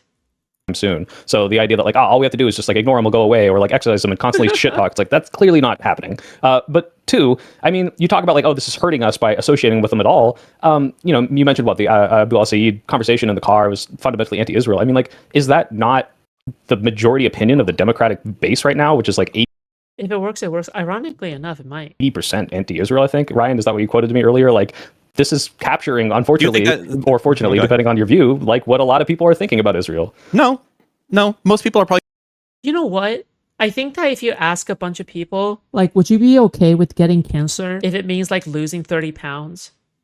I think so many people would say yes. That is not even funny. They're thinking about the price of gas. Most people are thinking about the price of rent. They're thinking about their day-to-day lives. Most people don't give a fuck about Israel. That's it. Now, a lot of lefties like to bring it to that and say, oh, but the ultimate cause, it's the fucking Jews, okay? The Bibi, he sat down with Trump and he fucking made him get this war. It's a privileged online talking point. Yeah, it is. Most people don't know what the fuck's going on. You don't think the Israel-Palestine conflict... Hold on, give it to Destiny. Give it to Destiny. I would say I would disagree with that. I think that people do care about Israel, but I think that there's another thing that hurts us because it inhibits our ability to have a conversation about it. Like, it sounded like from her speeches that Kamala Harris had a decent position on it, that we should have been pushing for more concessions from Israel, that we needed a ceasefire in Gaza as soon as possible. Like, these were good positions to take. But now, if our anti-Israel segment is going to be captured by people like Hasan, who would see Israel literally invaded and destroyed as a country, like that is his end goal. He's tweeted this multiple times. Well, now in order to have the conversation about, oh, are you anti-Israel? Are you anti-Israel enough? You have to fucking want the destruction of the entire country. So, like, I agree that like the Democratic voter base has moved to having a negative opinion of Israel. I think a majority at this point for sure. But that doesn't mean that it's the same as like I want to destroy Israel like Hasan and his ilk do. But I think they have like a monopoly on those talking points right now. I also want to be clear on one thing as well. Like, it is true that Democrats have a negative overall opinion of Israel. Like 60-40, I think, is what the Pew Research poll. But I mean, when you look at other countries, every other country in the Middle East has a lower by far. Iran is 91.9 disapproval. So, like, I understand that. Women the nice smoke to lose weight, so you're not wrong. Yeah, they traded losing weight for like the gaunt smoker skin. Israel bad, Lord. but it's not like they're bad amongst their neighbors of also being worse. So I just think it's crazy to have a Michigan senator running exclusively on this issue. It seems to me. I might be ignorant. Is he exclusively running on anti-Israel? It seems that way. I think he will probably lose. How is he even like doing any? Is that literally like where all his base comes from, or is he also doing the things we're talking about, where he's like, making progressive policy points that are appealing to a lot of people? Because you can't say no one cares about Israel, but somehow this guy is popular enough to be in a competitive race. Like, no, it's because he's also promoting quality of life stuff, right? And like cost of living and minimum wage. Like, is he? Well, we know his position on Israel. What's his position on anything If you care about quality of life, why the fuck do we need to care about Israel? else? Do you know? Well, either he's talking about something else, or Israel's a lot bigger deal than what Dan's saying. Also, it's one of those two. Okay. I mean, I can only know like when I watched his interactions with Hasan, what was brought up. And that's did you watch anything else he did? Yeah, I anything else? Oh, watched the speech that he did. Wait, what? I can only know. Wait. He's mentioning the actual show, right? Like when I watched his interactions with Hasan, what was brought up. And that's did you watch anything else he did? Yeah, I watched the speech that he did. So they went to the auditorium with. Oh no, never mind. He meant like anything else, as in like, okay, fuck me. Okay, never mind. Oh, bro, what the fuck? Hasan, and he sat there and he was doing conversations with other people. Yeah, it's extremely Israel focused. Yeah, absolutely. I mean, yeah, but if you go on his page right now and you look at the tab priorities, you've got economy for working people, healthier America, housing crisis, civil rights, clean air, better education, and then the last one is sensible foreign policy, which I'm assuming is going to include Israel to some extent. Although if I control F here, I bet I'm not even going to find Israel. I'm not. Like, yeah, he talked about it a lot with Hasan because that's Hasan's like bread and butter. But like, this is not what he's running on. That's Hasan's move. When you say, hey, I don't know, why does everyone come after Hasan? He just wants Medicare for all and better pay for everyone. And then you actually go and watch his fucking stream, and he's just fucking screaming about Hezbollah the entire time. So yeah, that might be his printed fucking plan that he has there, but in reality, when you fucking listen to the motherfucker or you talk to Hasan, that's all he goes on about all day. Okay, so it's a nice fallback to say I just want Medicare for all. I just want a living wage. How much of that is spoken about versus just anti-American shit? Are we talking about Abdul al-Sayed or are we talking about Hasan? Hasan. Oh, well, I don't know then. But I mean, obviously, this guy's campaigning on stuff other than Israel, right? I mean, we can agree on that. Yeah, for sure. But I think that. But Hasan wants to turn every issue into Israel. He wants to turn every issue into Israel. How is that not a problem? The fact of making this such a push to campaign with Hasan kind of it states the alignment that he has on that front is what I would say. I think it's for the record. I think it's probably a bad move. And if I were his political consultant, I would say that. I would say that I think this is a bad move. I think you were right, Dan, that this is probably a basically last-ditch move to try and capture some media attention because he's in third place. I think you're probably absolutely right about that. Like I would say that's probably what it is. It's like this lets him gear up to do something else when Mallory wins, essentially. That like now he has enough name recognition that he can go and do something else. I think that's the case. But that is what it is. It still has to be called out and has to be seen for someone to embrace this type of insanity. What do you guys think about the Ro Khanna's statement on this, and whether or not this was an acceptable way to deal with Hasan? Because my takeaway from that was, this person has a platform of people that would agree with me. I'm going to capitalize on that. If you bring up the worst things Hasan has said, I'm going to disavow those and distance myself from those. And Mamdani already did this and still was able to utilize Hasan's audience. Why is that bad, or is it bad? You can't utilize Hasan's audience. You're saying something that does not exist. What do you mean? Clearly, do you think Mamdani did not get a single voter from the Hasan audience? Like every single one. Do you think they would have voted for Mamdani had Hasan not said anything? Yeah, but they're going to be Cuomo voters. Give me a break. Hasan did nothing. Well, maybe they wouldn't have voted at all. They were like, "Oh, Mamdani's not good enough, right? Like he's going to capitulate to liberals." Are you saying that with a straight face? Yeah. I'm saying that if Hasan didn't endorse, that maybe they wouldn't even support him at all, right? So what? Give me numbers or odds there. So let's say that Hasan had 1,000 voting people in New York, okay? And out of those 1,000 voting voters in New York, how many of them you think would not vote for Mamdani if Hasan didn't appear? Yeah. They're going to be Cuomo let's voters. say, in my mind, this might be an overestimate. I bet he doubled the support from his audience by bringing attention to him. So they were not doubled Mamdani's support, doubled the support from Hasan's audience. No, I understand what you mean, but wow. You're saying that without Hasan endorsing Mamdani, Cuomo had a chance, basically. I don't know how slim the margins were. I'm saying that Hasan's audience is going to, in mass, be more supportive of a guy that Hasan endorses than if he doesn't endorse or drives apathy about that candidate, right? Okay, well, I mean, maybe. So it seems like Mamdani was able to capitalize off of Hasan's audience and also avoid all the worst associations, because once, What's up, Foodshops? Yo, RuneScape's the OG game. Much love. Well, RuneScape 3, okay? Cuomo tried to smear him on this. Soy coming off kind of dumb in this panel. I thought you were a huge Soypill fan. What happened? But then once he gets away from that, it's like, okay, well, now I'm just going to distance myself. I'm not inviting him to the upstairs after. I'm kidding. I'm just making fun of you, okay? Lighthearted, okay? After party, like, I don't want to associate with this person and the worst things they said, but I'm able to take the good things about this and help me win, right? Didn't he explicitly? Can I ask a tangential? Well, hold on. Destiny first, then Ryan. Didn't Mamdani have to explicitly disavow Hasan? Yeah, he disavowed him on stage. At the debate. I'm curious why we think it's cool to work with, like, Mamdani and other DSA people, because the DSA explicitly says, like, that they want to take over the Democratic Party and make it a socialist institution. Like, that's not a secret. I don't think we should work with the DSA unless they are able to show that they're actually willing to help canvass with us, right? Just a reminder that the DSA didn't endorse a president. They didn't endorse Trump and they didn't endorse Kamala. Are these people on our side? So you have to be really careful with allying yourselves with people who didn't even endorse Kamala Harris. Again, the largest socialist organization in the nation not endorsing Kamala Harris. How is that not a huge red flag? In the case of Mamdani, it's because the other option was Grandma Killer Cuomo, okay? He was so radioactive that he was a worse option than the DSA candidate. The other options were Republicans. Yeah. Well, but also, in terms of what's being said there, though, keep in mind, like they can't even do the bare minimum. If they're not willing to help out during the election, why should they help out now? Do they even want to help us now? What's going on? There's another difference, is that if somehow AOC or Mamdani even doesn't have, assume Mamdani wins the Democratic presidential primary, right? I'm pretty sure, like, I would hope like 90 to 95%, only the Muslim thing would be a question, I guess, for some people, but like 90 to 95% of Democrats are voting for Mamdani. Whereas if Newsom wins the nomination, right, what is that? Half of the Hasan hardcore people are dropping off, maybe more. How many Hasan hardcore people do we think there are? I'm curious. Like voters in the United States? I think it's a 5-figure number or lower. I think it's a low amount of numbers, or the number of people is low. But the problem is, by capturing so much of the conversation, it poisons other conversations we could be having. So, for instance, I don't think that the Israel and Palestine was not an issue that was of such high salience that I think it. Okay, I think that this is the most important part of it, okay? Could have cost us the election in 2024, but I think that the obsession with the conversations around Israel-Palestine cost us 2024, if that makes sense. Like Hasan's audience being so obsessed and being so online and like that? Kind of, not even just Hasan's audience, but just that the obsession with that conversation. I don't really think that cost us 2024 in any way, shape, or form. I understand that, but... I don't know, man. I don't know about that take, Ryan. You can't, by the way, okay, you can't say one way or another that one thing has cost us an election. You can't say that, okay? You cannot say that. Like, it's the politics behind stuff like this is oftentimes very complicated for good reason, right? But they definitely did not help, and they contributed to us losing the election, right?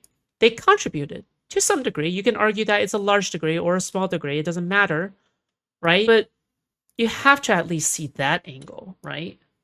What I'm saying is that the fact that there were two things that you could talk about if you were a Democrat in 2024. You could either talk about whatever the Republicans want you to talk about, which is trans people, or you're like getting fucked on the left by Israel-Palestine, and that's it. There's like no time where you can ever message on your own message, because everything is constantly being either a response to crazy shit the Republicans are saying, or it's more Israel-Palestine from the far left. And I feel like the opportunity cost of never getting to have like a media apparatus that allows you to say things. Opportunity cost is a good word to use for this one. And message on things and do whatever. It's agonizing. Yeah, no, I agree. I mean, I think that that's something that we should, work to build. And that's why I'm, happy to appear on your thing tomorrow, where we're going to be talking about raising money to help elect Democrats. You coming? Hell yeah. So, I mean, I think that that's absolutely a thing that needs to be done. But I think if somebody's going to bring these people back from the brink, I know I keep reiterating this, but it's going to, unless we think it is totally impossible to win back people who are nihilistic anti-politics from the brink, then we should be trying. We should be trying to do it because we don't want Democrats to do it. No, you motherfucker. No, because you're about to say retarded shit. You're going to say retarded shit. No, you can't bring them back because Hasan and these other people have intentionally designed their platform so that cannot happen. If this was just an ideological battle in a vacuum, sure, but Hasan will not expose his audience to critical confrontation, the same way that all of MAGA works right now. This is explicitly and specifically how these audiences are designed. That's the issue. I don't know what I was going to say. Can I respond to that? Before you respond, hold on. Let Dan get his thing. Okay, well then I'm going to have to respond to both of them. Yeah. You can. That's the way it'll be fair. That'll be fine. It's not worth going after them because the amount of concessions you would have to give to get one Hasan voter would cost you 20 other voters. That would be normal in that case. I think that's why. Is it possible to get Hasan voters? Yes, it is. It absolutely is. I just don't understand. Like, you guys are acting like Hasan has like a great China firewall around his audience. I'm sorry. Hold on.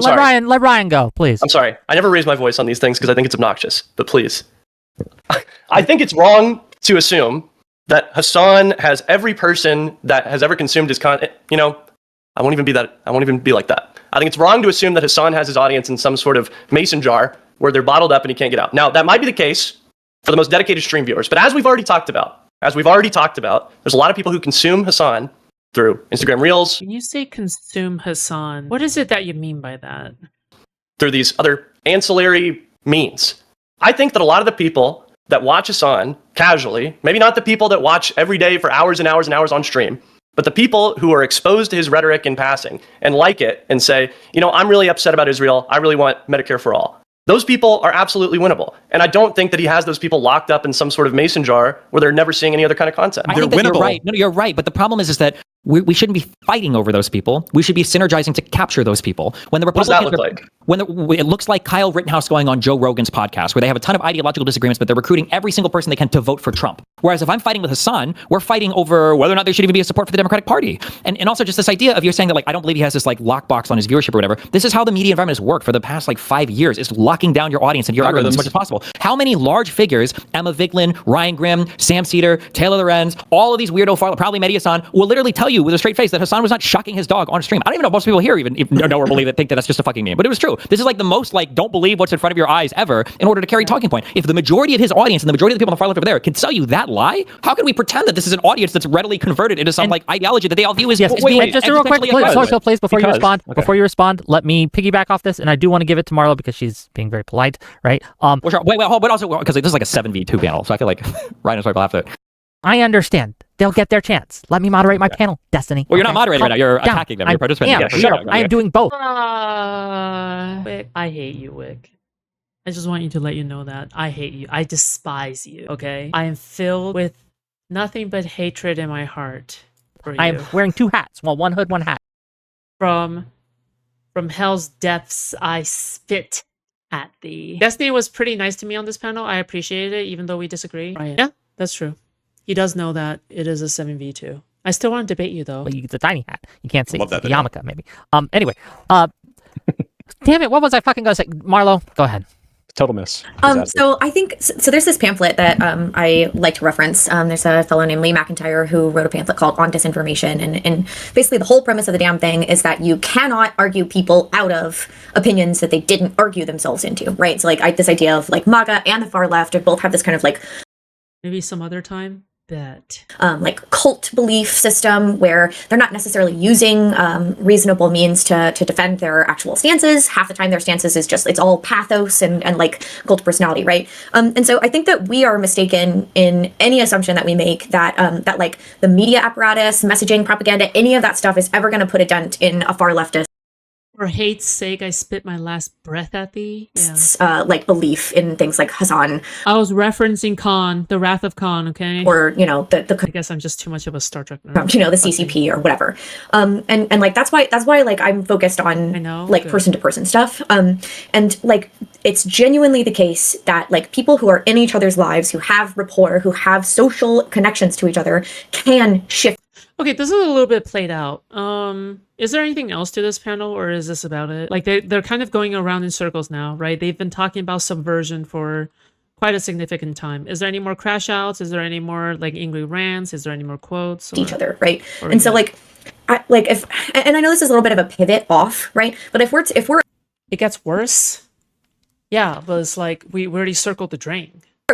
Primarily all in agreement for the most part, Soypill, that it's like pretty much useless to like try to use Hasan. Soypill gets really pissed. Okay, can you just give me the timestamp instead? And Hasan.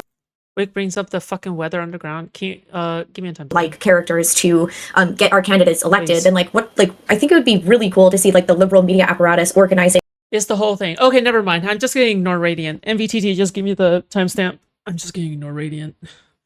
I literally asked for a timestamp specifically because I don't want to watch the entire thing, okay? That's the purpose of me asking for a timestamp. All right, if you cannot provide that purpose, I don't want your opinion.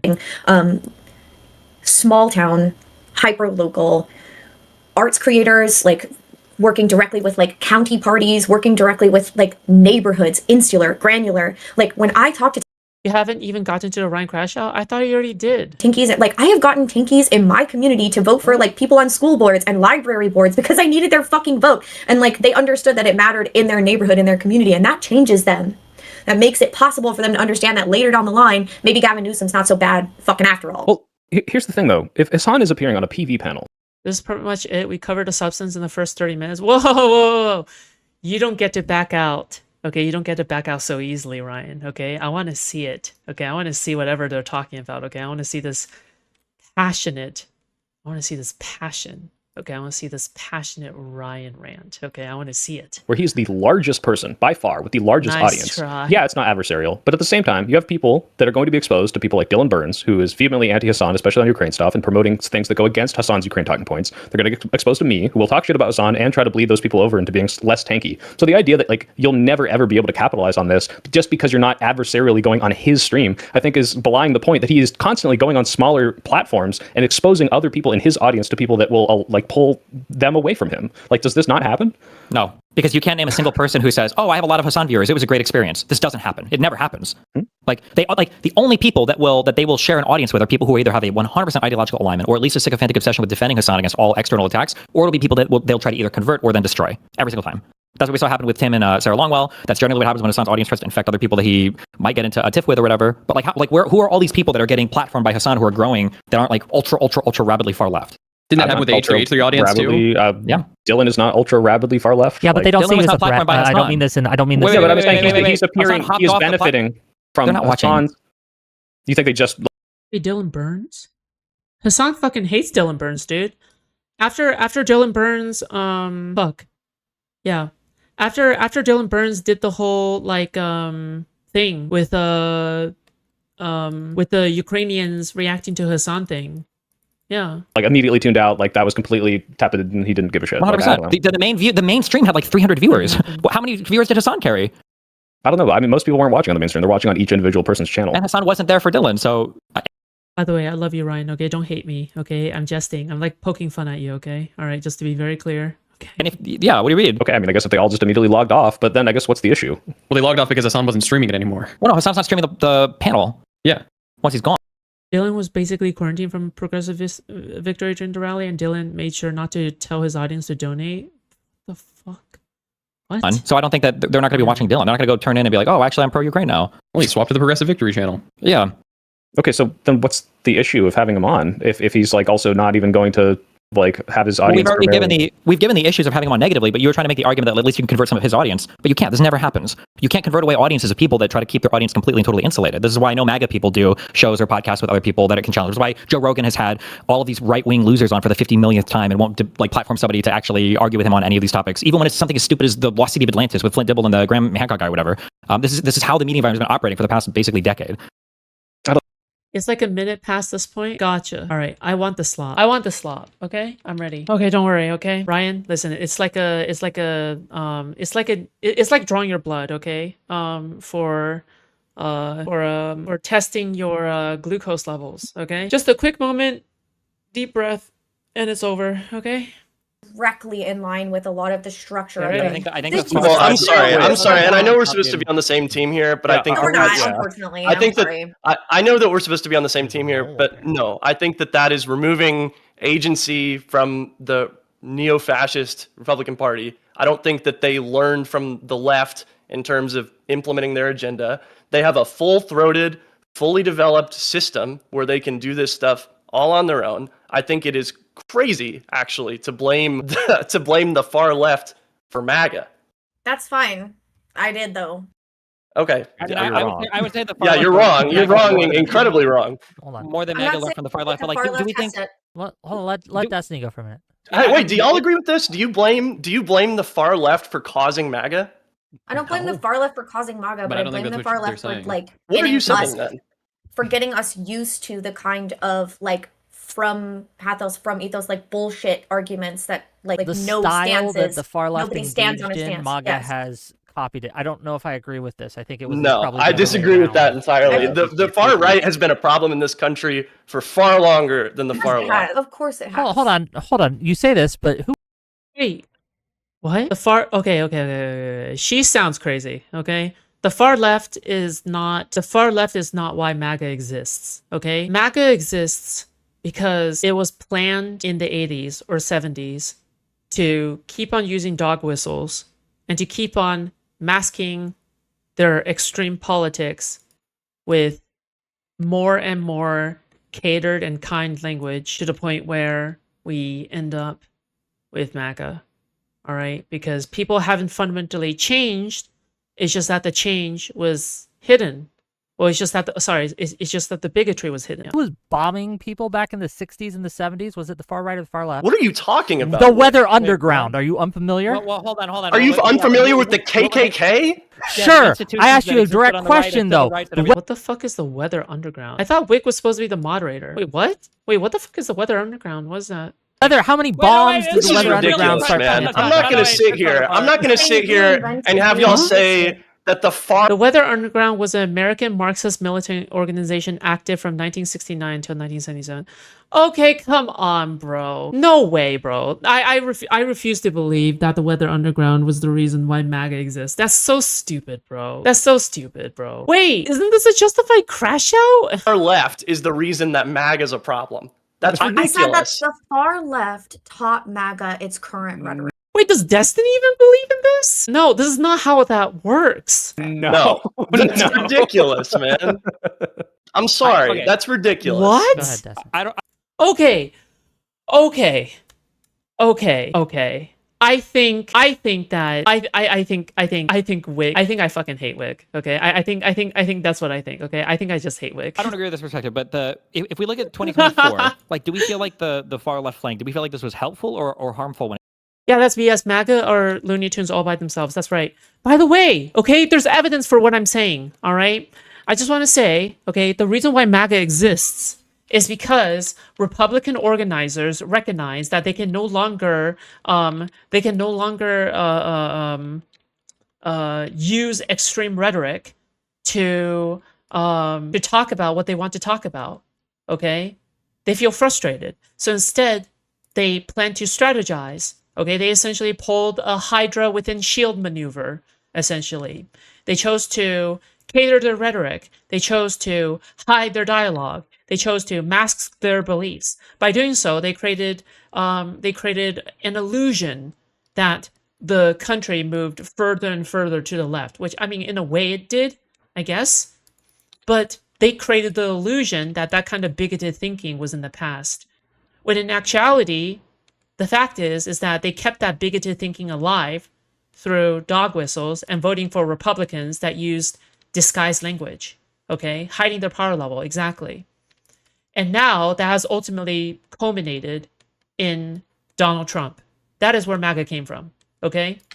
That is where MAGA came from. MAGA came from the deliberate hiding and masking of language, That's where MAGA came from. Okay? So this idea, this came from the far left. I understand this hatred. I understand this hatred of the far left. Okay? I understand. All right? But you can't just blame everything on the far left, my man. Okay? You're taking, the reason why I say this is because you're taking autonomy away. You're taking autonomy away from, you're taking autonomy away from the conservatives.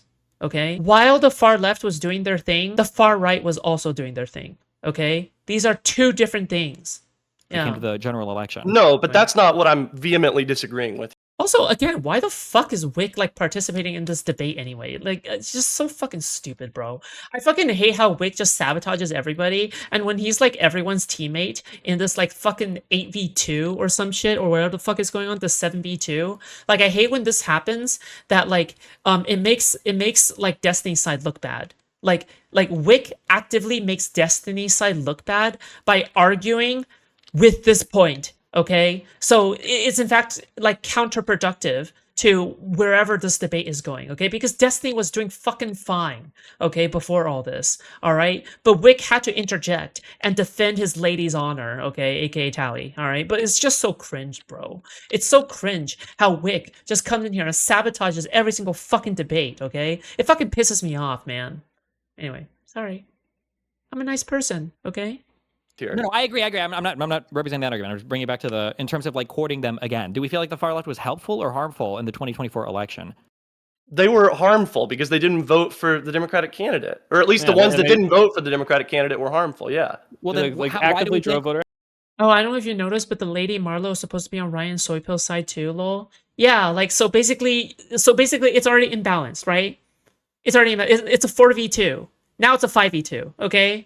Because Wick cannot control his ball sacks, okay?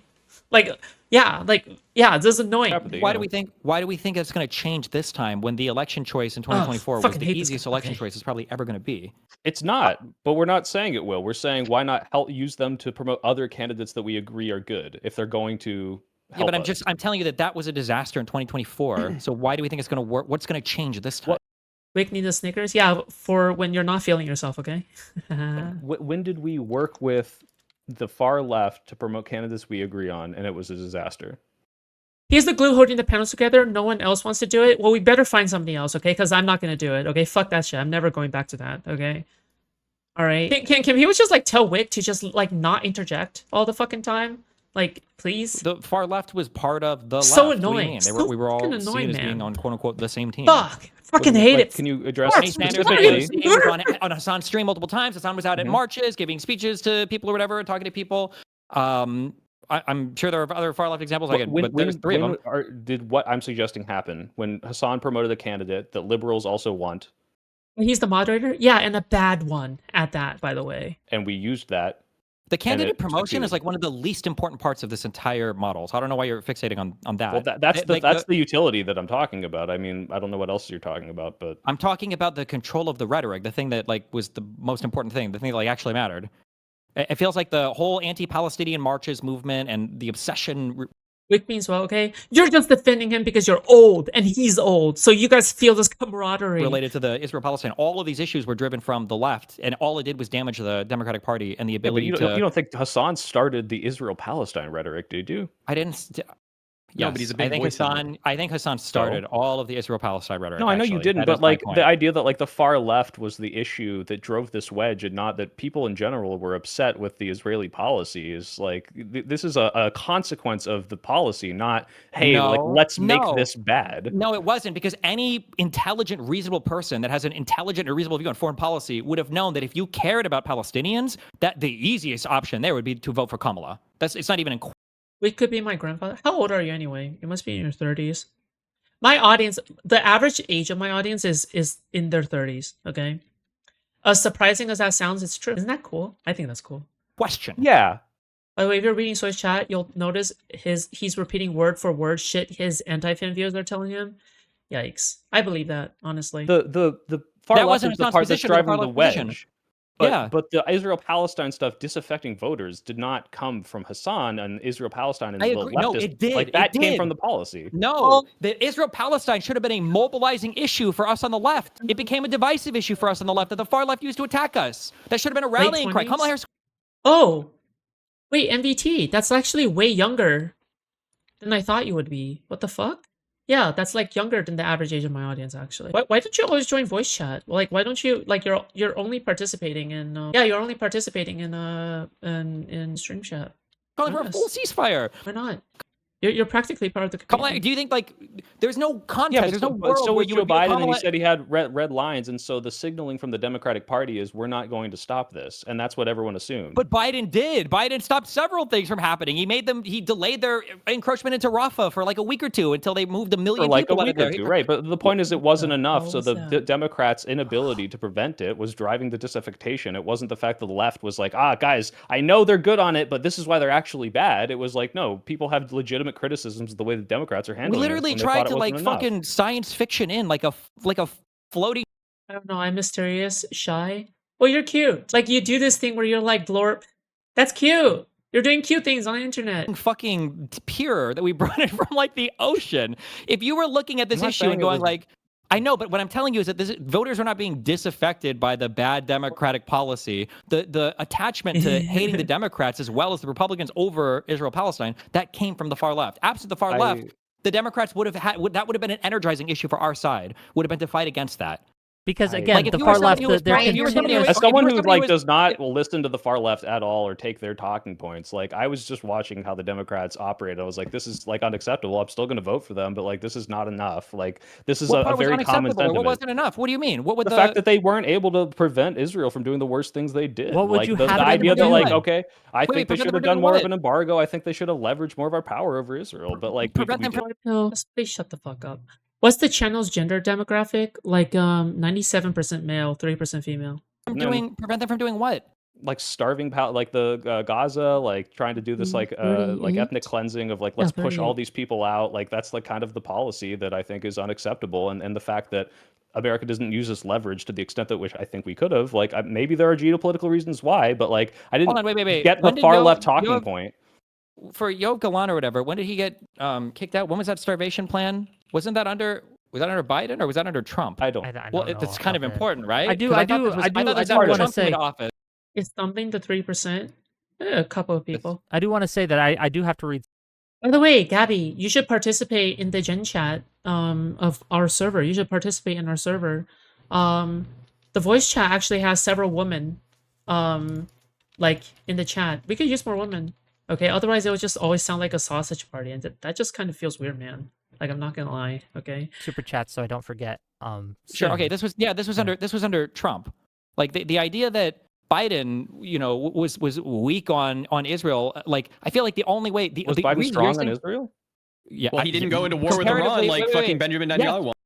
Netanyahu. The women that are regulars in the voice chat is Blanket. Smiles used to be a part of the voice chat. I don't know where she went. But Blanket, Stumbling. Who else? Oh, Rating, I think. Yeah. I'm not True, saying it correct. couldn't be Yeah, that's worse. one huge That's issue. the But whole you're- point. The whole you have a- point is obviously I'm still going to be someone who says ultimately Kamala is better. This is why we have to vote for them. But I didn't Significantly get. better. I didn't get yes, and I didn't get like the far left didn't tell me, hey, Joe Biden's doing a bad job right now. I looked at the fact that it's like, hey, they keep drawing red lines that Israel clearly is not like obeying. What are the or red lines? listening I to. don't understand what the red lines they drew were. One He was literally something said that Rafah is a red line. As soon as they go into Rafah, that's when we're going to like stop sending them money, and then they didn't. The like, red it line just was like, making sure that they evacuated Rafah. They took like a week off of combat operations to evacuate 1 million people to the north. That wasn't like you can never, ever attack there.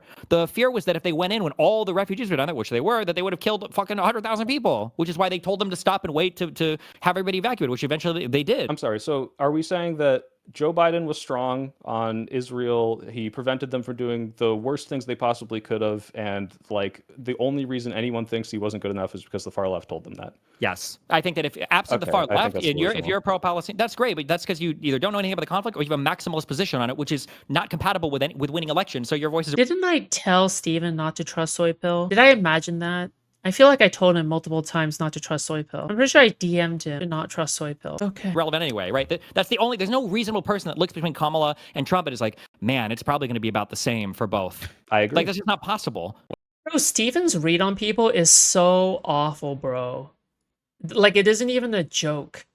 Like, Steven's read on people is just awful. Like, Well, I Hasan can't, does, man. but yeah, unreasonable. But I'm agreeing with that point. I'm Would you saying want the that United people- States to go to war with Israel over this But, issue? wait. But what I'm saying is then that this shouldn't have been a mobilizing point against Democrats. It's like saying that Why not? healthcare should be a mobilizing point against Democrats because we're significantly better than the Republican Party on that point. No, I know, but if you're seeing the Democrats not stopping a country that we're allies with from doing something abhorrent in a country, and you're saying this isn't good Radiant, enough, did we you need to send- change did you this. send And the far Steven left is your saying awful Imgur things like album too? they're not going to be different than Trump, so don't worry about it. Don't vote for either of these parties. But the liberal Democrats can look at this and say, hey, this isn't good. Like Yes, the okay. far left is not the people that are driving the anti-Israel, anti-foreign policy sentiment against the Dems. That's the Dems and the way that they're disagree. handling it. I feel on the exit polling for 2024, it was like 6% of people had this as Not their number one issue. Talking Like about Israel-Palestine. the voting. No, but I'm. we're in alignment on like 90% of this. Yeah, but I'm saying that, like, if you look at the far left, this is their single unifying issue. This is what Crystal Ball wants to talk to Slotkin about. This is what Hasan, when Ro Khanna stupidly mentioned that Hasan went to the DNC. He went there to join the unaligned or uncommitted Palestinian people who were protesting there to protest against the DNC. Like, this is what he went to the DNC for. This was their singular mono issue. And even if it was your singular mono issue, like if healthcare was, that should encourage you to even harder to vote for the Dems. But it didn't for these people. It was what they used to divide people I'm from not Democratic in voters. disagreement about this part. I'm just saying that the idea that Soypill always felt like he was hiding his power level well enough to pass as a standard progressive, but that also sounds schizo as fuck. I wouldn't... Okay. No, the reason why that's not schizo is because he openly does it. It's not... Okay. Oh my god. This is not you, okay? But I don't like the idea that people are saying, well, these people are mask on, these people are hiding their beliefs, these are blah, blah, blah.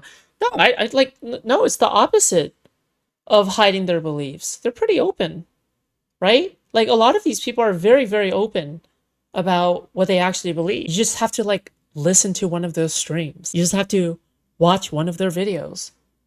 You just have to have some common sense and some street smarts on how people act, okay? He ain't hiding shit. He ain't hiding shit. liberals or anyone else that's not listening to the far left on Israel-Palestine only think that this was bad or were disaffected by it is a ridiculous statement to say that, like, oh, the left are the ones who primarily drove this and not, they're looking at the ultimate consequences of what is happening and the way that Joe Biden is incapable of stopping them. Now, don't be wrong. Maybe this is Green Lantern theory. Maybe he couldn't have done anything and it doesn't matter Oh god, Green Lantern theory. Somebody call Hutch. whether or not that they would absolutely be better on it than Trump. But ultimately, looking at Can we stop referencing Green Lantern theory, please? It makes absolutely, like, I hate the term. that and seeing okay, all these personally, people but die and say, whatever. hey, why aren't we stopping this? That's the part that made people go, hey, I don't think the Democrats have a good policy on that. Problem. What policy did you want them to have? I don't know how you solve Israel-Palestine. I think we should have used more of our leverage, but I don't know if that's going to Yeah, have made the it better. problem But is whatever that they were doing, it sounded the too idea that tepid. Biden wasn't doing enough was primarily driven by people in the far left who were trying to leverage things to the non-committal movement and all these things. That was the message that they were putting: is Biden isn't doing enough. Kamala won't do enough. Right? That was pushed by those people, and without that voice, I think that people would have been much more understanding. Soypill knows how to criticize, just not solve. Well, I mean, isn't that the ContraPoints tweet? Of the limitations that Can I just Biden ask, and people have. what action would we like people on this stream to take? What action should we either do differently, or stop doing?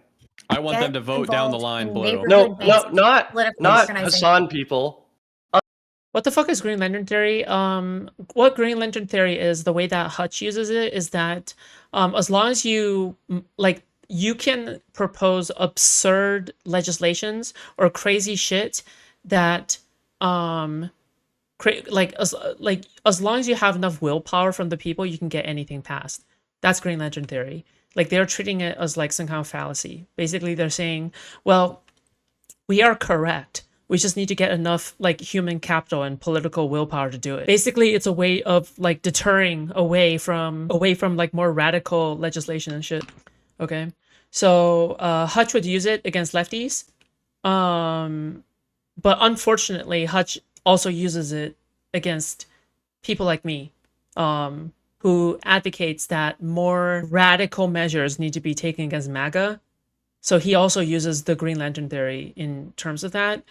But Green Lantern theory is it's just not intuitive, right? It's not intuitive. When I say Green Lantern theory, nobody knows what I'm talking about, okay? Us, streamers, content creators. Involved.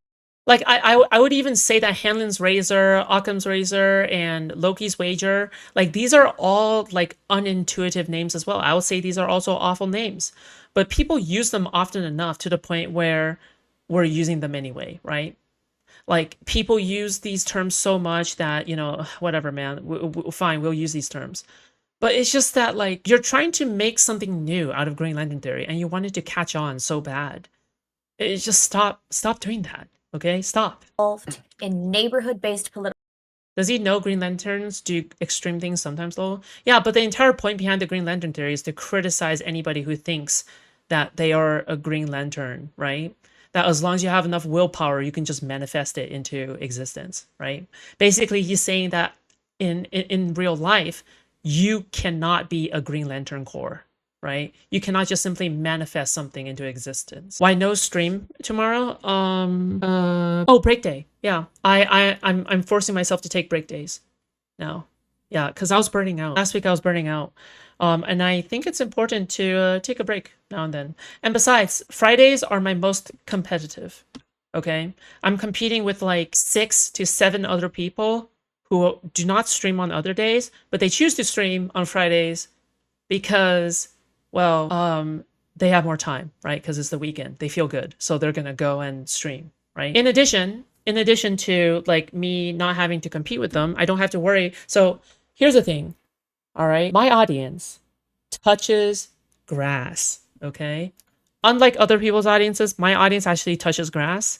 So on Fridays, when people are going out and doing things like going to the bar or going to do some activity or whatever, yeah, they're not going to be watching my stream, right? So why, right? There's just not much incentive for me to stream on Fridays at all.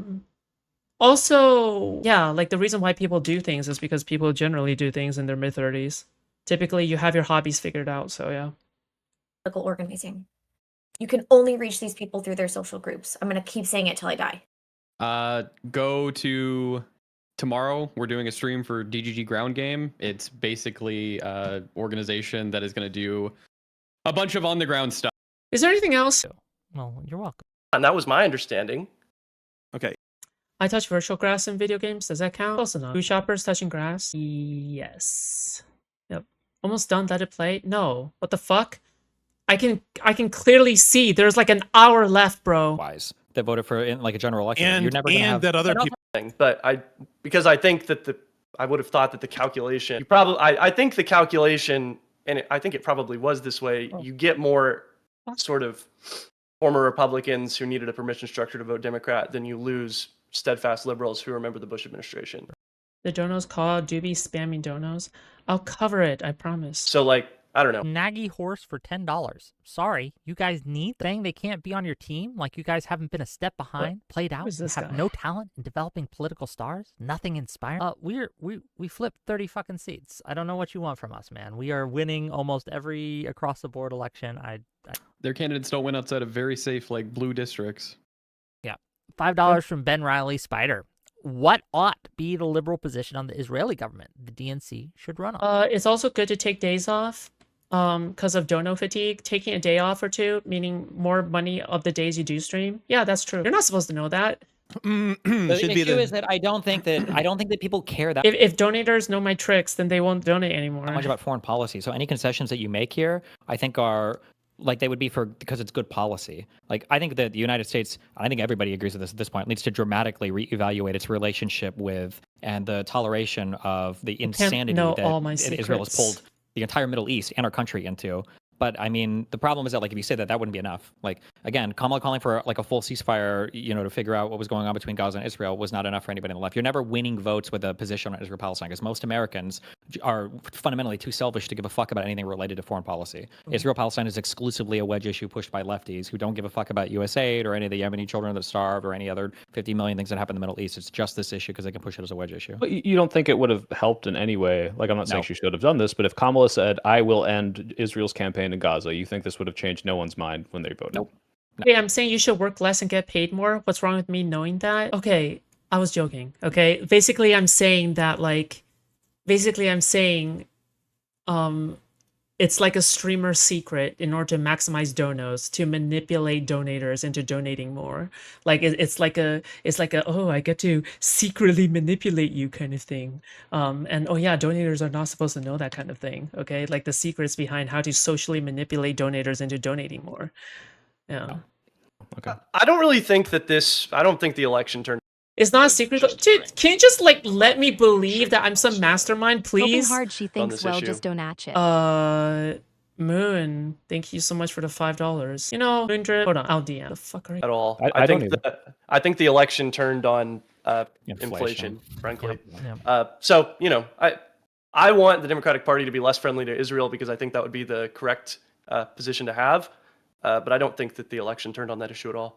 Look, I don't think it's the most important thing. It's probably not even the top 5 things, but I don't know how old anyone here is. But if you remember a little doohickey called Coney 2012, a lot of people cared, okay? A lot of people were involved. Yeah, but did anyone remember Kanye? Or is it just me? Remember when Kanye tried to run for president? That was epic, bro. And they rallied and organized. $5 from Trenkrum. Don't find it prudent for an organizer, quote unquote, to refer to potential voters as, quote, low information, unquote, and the R word. That's literally normal. That's the most normal thing. Oh my god, these people are terminally online. They have never canvassed. They have never been politically active. Shaken, not stirred. Hev, she's manipulating me to dono chat. Hey, Musefoo, thank you so much for $10. Haha, now you make me believe that I'm manipulating you. Okay, which makes you think that you're playing me, which is a part of my manipulation in secret. Ooh. Okay, yeah, anyway, that fucking donation from Wix chat is fucking retarded, okay? Marlo, naughty. $5 from... I never want to see Wick tell another white girl naughty ever again, okay? I just don't want to see it, okay? I just don't want to see it. It feels weird, all right?